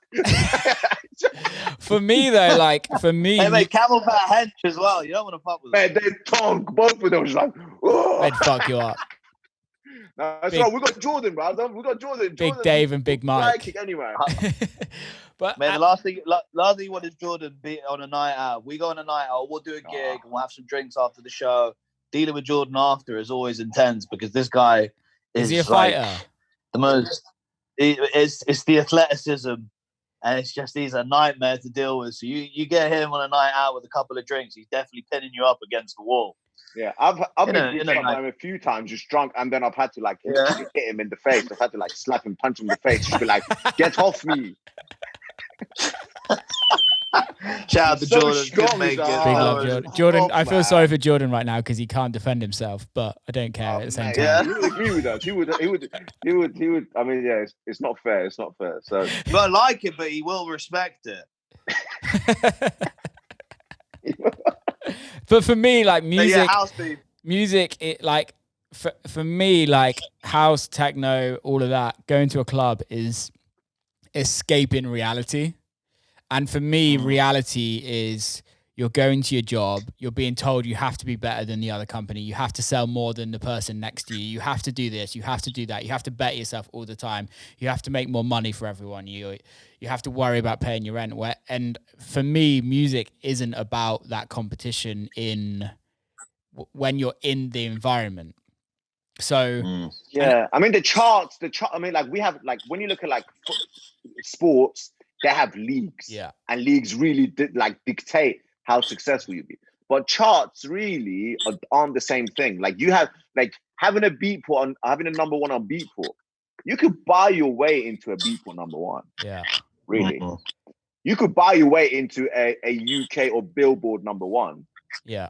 You can't, and they could say, well, you could buy your way into a Premier League number one. Look at how the Chelsea, Abramovich, these guys just buy players, but they still have to fucking play the game. They still have to play. Whereas you have to play. In music, you don't. In music, Rabs, these songs come out and you go, whoa, that just went to number one straight away. How many? And then you realize a few of the copies were bought by the majors, so many credit cards. Or it's like, there's patterns, and you could pay companies, marketing companies, that will make sure 1 million different credit cards buy your song and stream it. And there's all these little dirty tricks which makes the whole competitiveness of music weak. For me, I just have a problem with music not being competitive enough and not people just being like really going for each other. Are you not competitive in yourself? Because I'm fucking competitive. Like I am, but I'm just saying the industry in itself, it's like the giants rule. Yeah. Like the giants rule. It's not like you can't come in, like rarely does an underdog come out and like does well. Like Leicester City Football Club. Like where they just come from the bottom and just smash. Yeah. It's like, but it does. It happens occasionally. It happens occasionally, and that's due to the record being so good that nobody can escape it. You can't deny its quality. Cola was the last one. Yeah. Like without a shadow of a doubt. And yeah, it's on Defected, and Defected have a big power in our small industry. I think Defected are probably one of the biggest labels in our small industry. Definitely. So they have operate like a major if you think about it. The way they operate and the power they hold is close. It's the closest thing to a major, but still being independent. I could go in on some shit with them right now, but it's really go on, spill the beans. I told you about Hallelujah. Tell Teo. Teo hasn't heard. No, I can't yet. It's still going through. It's still going through.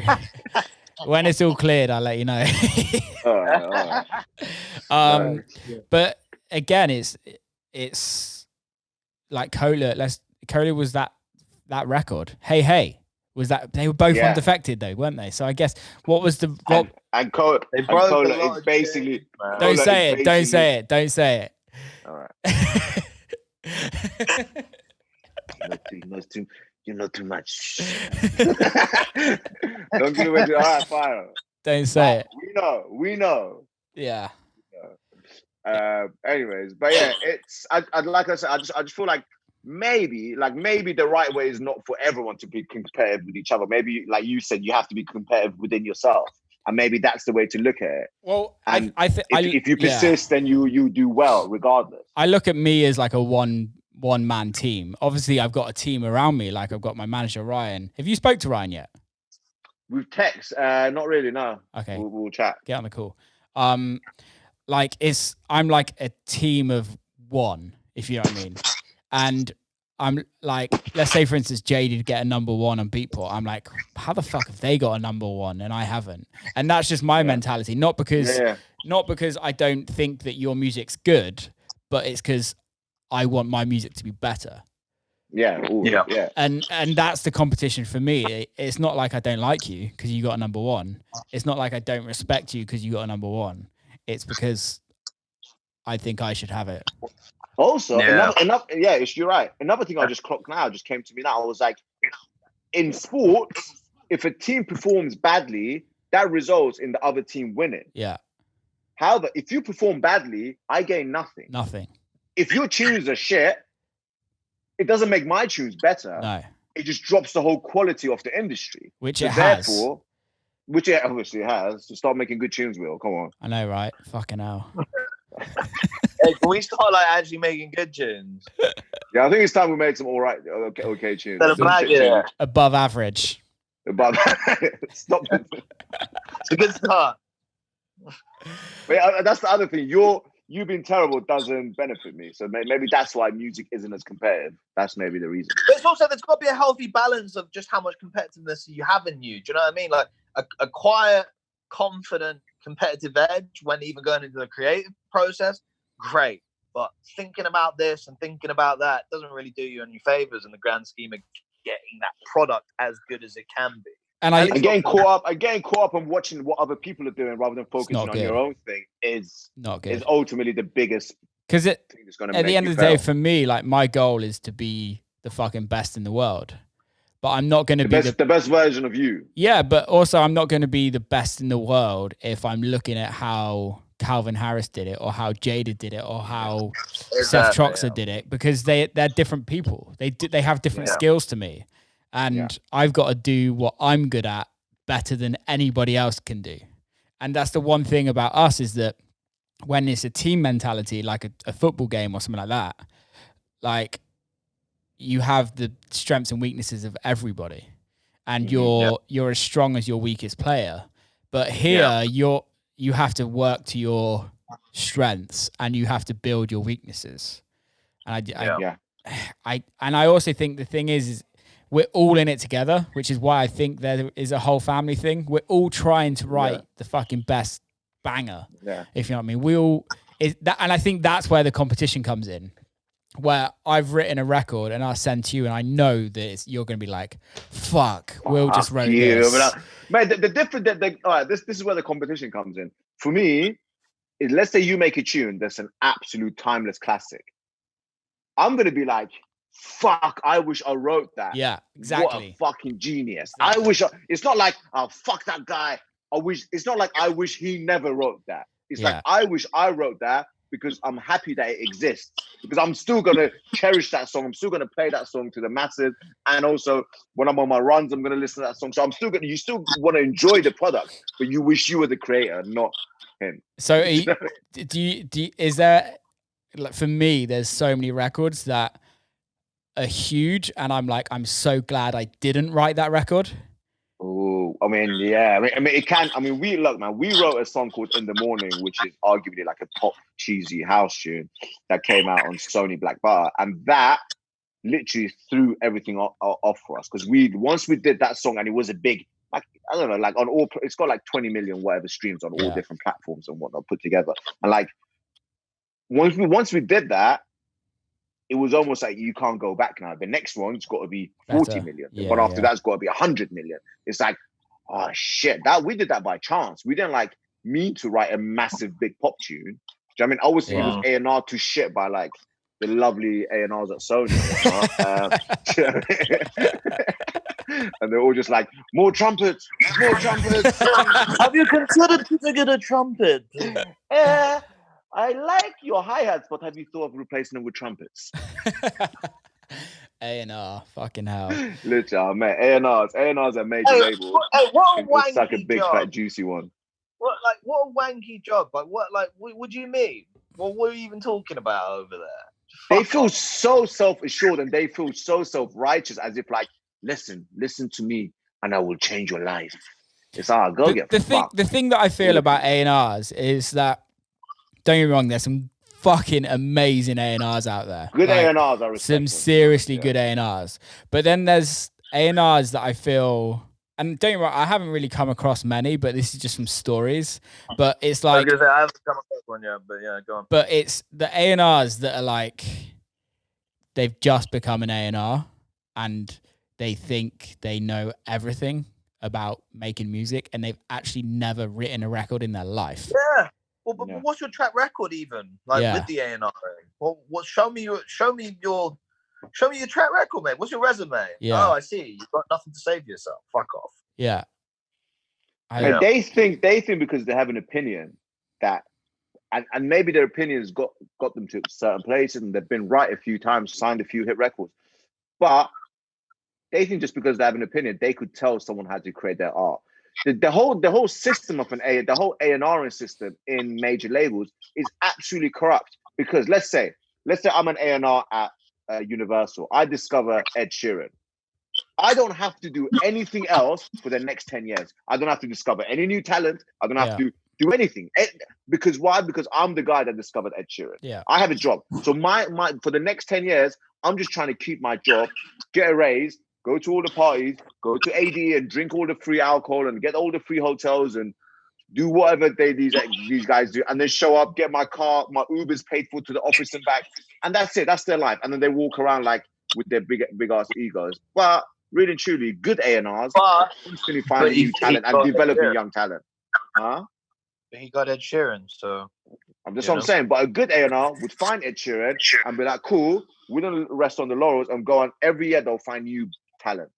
Like, it's not easy to find an Ed Sheeran every year, obviously. These guys aren't around, but like, find different talent, different things. And too many A&Rs just get one thing and they're like, that's it, I'm set. Don't change it. See, that's the thing. And I think this just goes down to personality. It's like, I listened to Tiga's podcast the other day, which was with Richard Russell, which he obviously he founded. Have you read his new book? No, I haven't read it yet. Yo. I'm gonna listen to it because I listen to it. Listen, I've got an Audible, mate. He's got like voice notes and excerpts from like people, mate.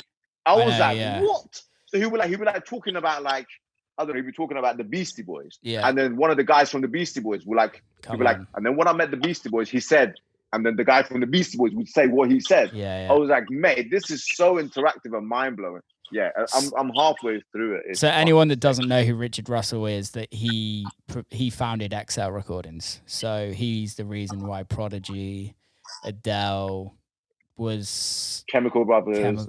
But wait, did he have anything to do with Basement Jacks, Dizzy Rascal, Gigs. But what, Beastie Boys? I thought that was Def Jam. Yeah, Beastie was Def Jam. It was, but he talks about how he was inspired because he's like a white Jewish guy who's in the music industry, and the Beastie Boys were also white Jewish guys in the music industry. Yeah. He was saying like how he could relate to them, being like that, trying to get into the black underground music scene and how they were so influential. And for me, like A&R is about what he did. Like he found movements, he created movements through the artist. He wasn't, obviously he is a producer as well. I think he produced Jill Scott Heron's last album, which is like fucking ridiculous. But yeah, he does big collaborations with people. Yeah. He's a musician, multi-instrumentalist, producer. Yeah, but I think that's the thing is like, if I was to be an A&R, I would want to be able to create movements in music, not just worry about the next hit I have. And I understand how major labels work when if you're on, let's say, Universal, for example, if you get a top 5 in in the charts, you get a pat on your back and go, crack on, where's the next one? There's no like, okay, let's build an artist, let's work an artist to the point where we don't care how many records they sell in the first 2 years, but in the 3 years, in the 4 years, this artist is going to be creating such a movement that no one can say no. Man, the only label that's really doing that apart from Excel is Young Turks, who are also affiliated with Excel. Yeah. But Young Turks, I went to like a talk one time, and one of the A&Rs from Young Turks was talking. And this guy, he was a sick guy, such a humble guy as well. And he was like, we release one album a year. Yeah. But to release that, like they have one release a year, bro. Think about it. As a business, that's mental. Yeah. How do you even run your business? But they release one album a year, but that album will be like Jessie Ware. Yeah. Will be like Jai Paul. Will be like these people will be in development for 5 years. Or will be like Sampha. Yeah. Do you know what I mean? There'll be people that will become icons. And I It's, feel yeah, like it's that way always, is talk about changing culture and being a movement. Those things, but you need to be rich.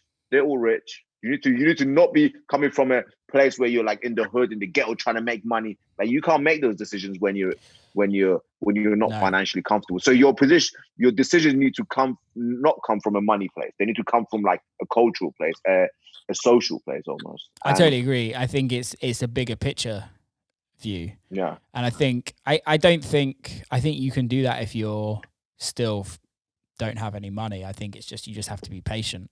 And I think we live in a day and age where I can say it for myself. I can't say it for everyone, but I'm very fucking impatient. And with the label, with like all we have is now, it's for me, it's like really worked on my patience. I've pretty much got records up until the end of 2022. No way. And it's just like, have you signed anyone? No, I haven't signed anyone because I want to do it. I want to actually do it like a proper label. I want to have artists that I really fucking care about and that I know are going to stick with me and that I can treat them like an indie major kind of to a certain extent where they can come on tour with me. They can do all of that. We can build tours out for them. We can make sure that every release gets like put in all the right playlists. We can make sure that I don't want to go down that same route that everyone's like, oh, we have to release a record a month. We have to do this. We have to do that. Like I want I want quality.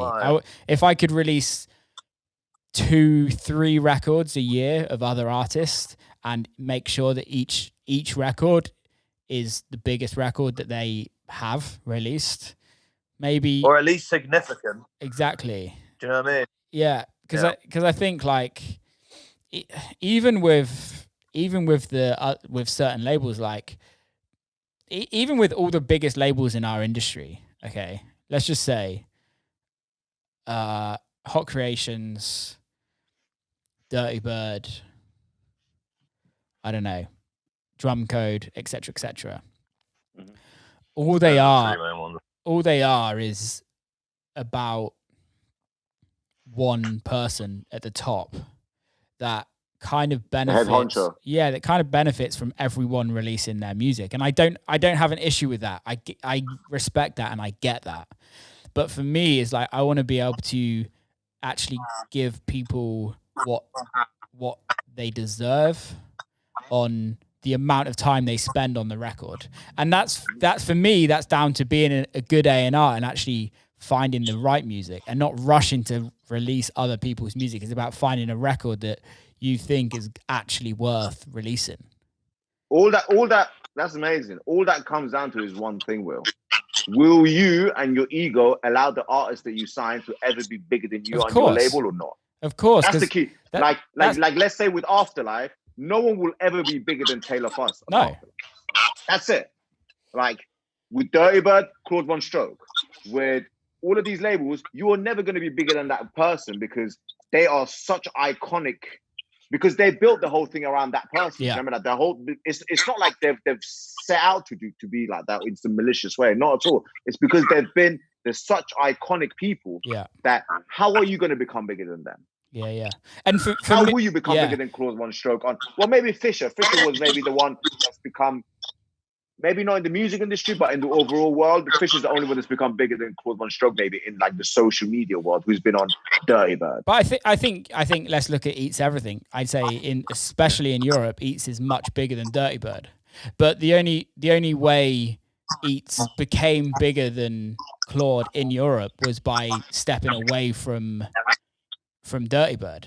Fisher's his own label. Fisher's record on Dirtybird was still never bigger than Claude. No.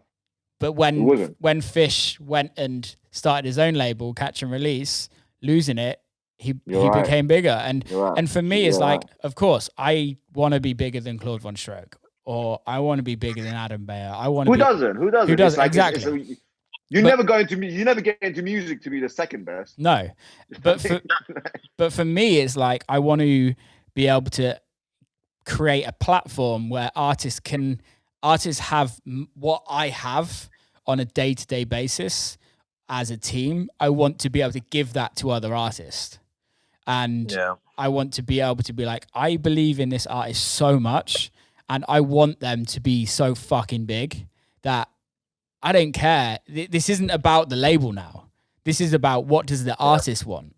Like, if the artist wants to do their own branding, then let's do your own branding. If you want to do a label night but base it all around that artist, then let's do that. And I think it's a bigger picture thing. It's like if you take Claude Von Stroke out of if you take Dirtybird and Claude Von Stroke out of each other, so they're both separate things. Mm-hmm. And let's say, for instance, Claude sold Dirtybird, to Sony or something like that. There's no longer any Dirtybird. No, there's no longer any Claude Von Stroke because they both go hand in hand. If you know what I mean. I don't mean that. Each other. I don't mean that in a disrespectful way to any of them, but this is where Jamie's done really well with Hot Creations because he's created two brands. So he's got the label and then he's got Paradise. Yeah. So you take Jamie out of Hot Creations and he still has Paradise. Yeah.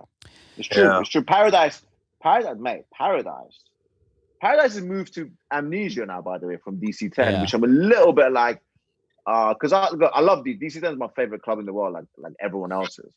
And Circle Loco, they've been there for like 10 years. Circle Loco, and Paradise are both go down at DC10. But whenever I go to Paradise, it's just way, way more vibesy than Circle Loco. It's just different. Yeah. But now that it's going to Amnesia, it's going to be a lot bigger. The space, fucking up. Amnesia's it's a lot though, man. Like it's gonna be, or eventually, let's just say 2021, it's gonna be fucking packed. I always felt like I can find my way in DC10 better than I can in Amnesia. Amnesia's, I struggle to be able to get some once you're in the terrace in Amnesia, forget it. I think Amnesia is like a classic Ibiza club. Yeah. It's like probably the only one remaining that hasn't like really changed their thing. Is what you think of when you think Ibiza. Like for me, when I used to live there, like I used to like record podcasts for like I used to do all the Radio 1 essential mixes and stuff, and we used to record it and all of that. Wait, when did you live there? How long ago? I was 8. Well, the first year I was 17 when I moved there. 17, 18, so 2007, 2008. And then I did 3-4 years out there. What? Yeah. What, like whole season? Yeah. No way. Yeah. So but Amnesia was like the club that it wasn't like the best club on the island. For me, Space was the best club on the island. Space is my favorite. We're lucky to go there. The last year it closed. Yeah. Space was definitely, every time I go there, I felt like I was really. What's high? I haven't been to high. Have I? High's cool. High's like. High. They've. It's different, and they had to do a different club. They couldn't just repackage Space.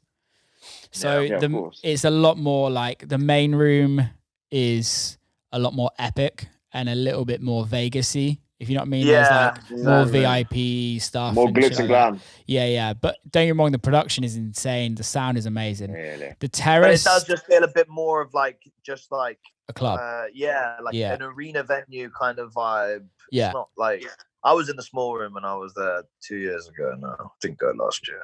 Yeah, 2 years ago. But yeah, still good. But Space was the fucking shit, mate. Honestly. Yeah, Space. Mate, Carl Cox at Space was just next.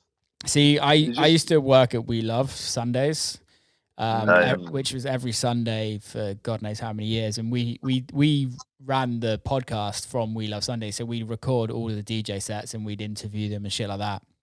And I literally spent 16 to 20 hours at Space every Sunday, just recording DJ sets and kind of doing all of that. And that, for me, that was my favorite time, where them as promoters would bring Grace Jones and then they'd bring Disclosure before Disclosure was Disclosure. Yeah. Like Chemical Brothers DJ sets all the time. Like all the time. And yeah, when that left, that was it. It was game over. After game over.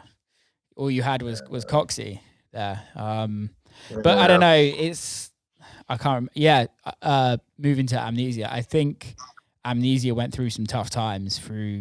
They had like a load of political stuff going on with the owners and stuff. I don't know what happened, but money coming out of the walls and shit. Pretty much. They got got the biggest raid. Get a little treat on your way out. Yeah. Do you remember that beef they had with Marco Corolla as well, where Marco wanted to play Pasha. Marco was, I'm not playing Amnesia anymore. Yeah. And they were like, well, you have a contract. So he was like, sue me. And they sued him for like 2 million euros. And Marco was like, that's chump change for me. There you go. And he just went to Pasha, just smashed Pasha. He was like, now what? Yeah. I think that's what's happening probably. I don't know. I can't quote on it, but probably 10 years at DC10 is a long stint. It's time for a change. And also probably somebody's offering a bit more money. Yeah, so, you know, like, let's cash in. Take the pay.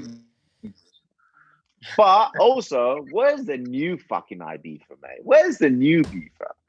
In what sense? Doesn't feel the same. Where's the new beefer? People are saying Croatia. They were trying to say Croatia was the new this is bullshit, man. This is bullshit. This is like every single year someone's like, oh, Croatia's like the new place, or India's the new place. It's like, fuck off, bruv. Ibiza's not going to go anywhere. Like, it is what it is. It's still going to be the place where everyone's going to go. Yes, it's changed over the years, but life changes. Is what it is. Is Croatia a vibe? Have you been there? Yeah, Croatia's cool. What was it, Hideout and what'd you call it? No, I went to Defected out there, so it's very UK. I don't know, man. I think Ibiza still has it. Everyone moans about it, but everyone still turns up.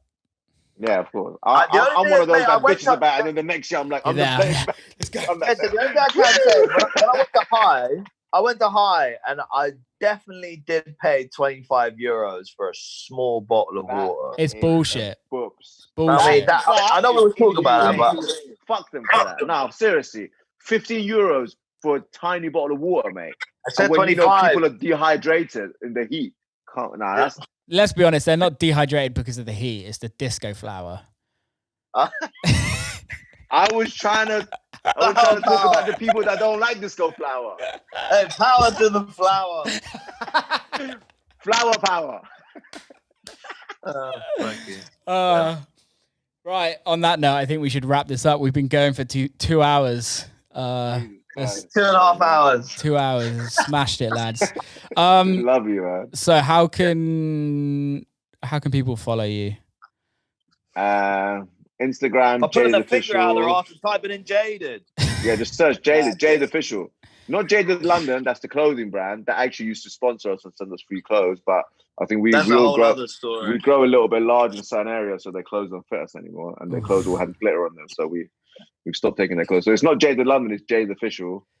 On all platforms. YouTube. We're starting TikTok as well. We're getting our What's our TikTok?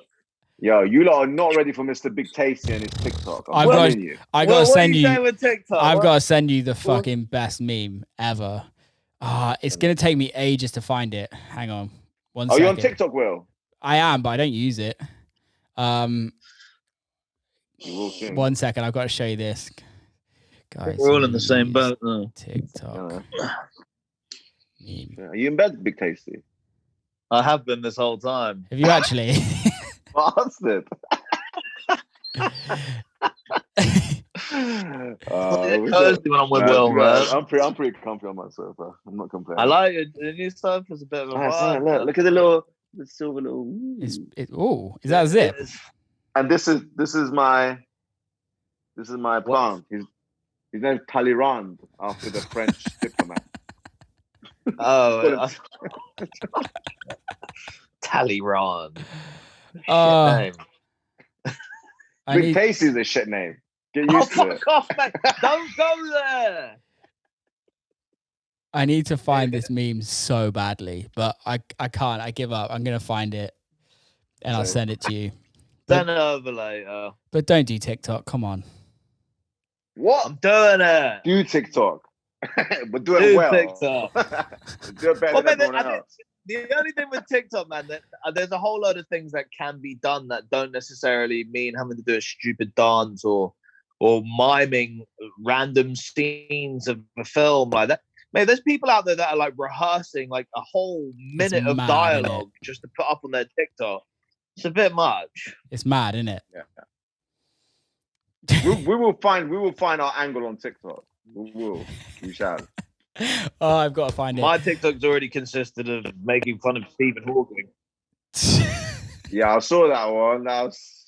Listen, I'm just jumping really on trends, innit? I didn't invent that, innit? Like, that's a normal thing on TikTok. Like, it's very much like, yeah, let's create a thing of making fun of Stephen Hawking. I mean, like, oh, okay, cool. I guess Mate, he makes fun of himself, so I feel like it's all right. He doesn't even give a shit, really. Isn't he dead? What's Steve been saying recently? Isn't he dead? Is he dead? Who killed him? They killed him? I don't think he's saying very much, mate. Mate. I thought he died. All right, let's fact check this. Someone Google. Here we go. Checker on it. Check this out. He was men who use TikTok. Yeah. That's me and Teo together. Let me see. I can see it. Can you see it? I'm holding it up. Oh fuck! I can't. Oh yeah. The guy getting lips up by his chick against the fence. Well, that's what I mean, though. Let's choose the content wisely. Let's not go down there. Yeah, we're not going to be out we there can doing do better, dance you know. moves. We're not going to be out there doing dance moves. I think this is when the comedy comes out. I think so. Well, listen, I'm gonna send you a few TikToks, and you'll see the kind of shit that I'm working with, and then it's like, oh, maybe there is something that can be done, you know. Oh, Big dear. Tasty. Yeah. Do it. Big tasty, yeah. Right, lads. Thanks for coming on. I love Thanks you for lots. having us, Will, man. Keep safe. Fucking legend, bro. Let's when we're allowed, let's get in the studio. Yeah, and when we do our podcast, you have to come on there as well. Of course. We can do 4 hours. Of course. Yeah. 2 hours, and we need another 2 hours. We can do. Go on, we could just keep going. Let's do one in person next time. I'll bring my mics and we'll do it all. Yes, let's do it. That'll be the way forward. All right, lads. love you, Will. You're a Love legend. you. Keep Thanks safe, boys. Take care. Man. Love you guys. Ciao. Bye. Power to the flower. See ya. So that is a wrap. Finished, complete. Hope you enjoyed it as much as I did. That was proper laugh.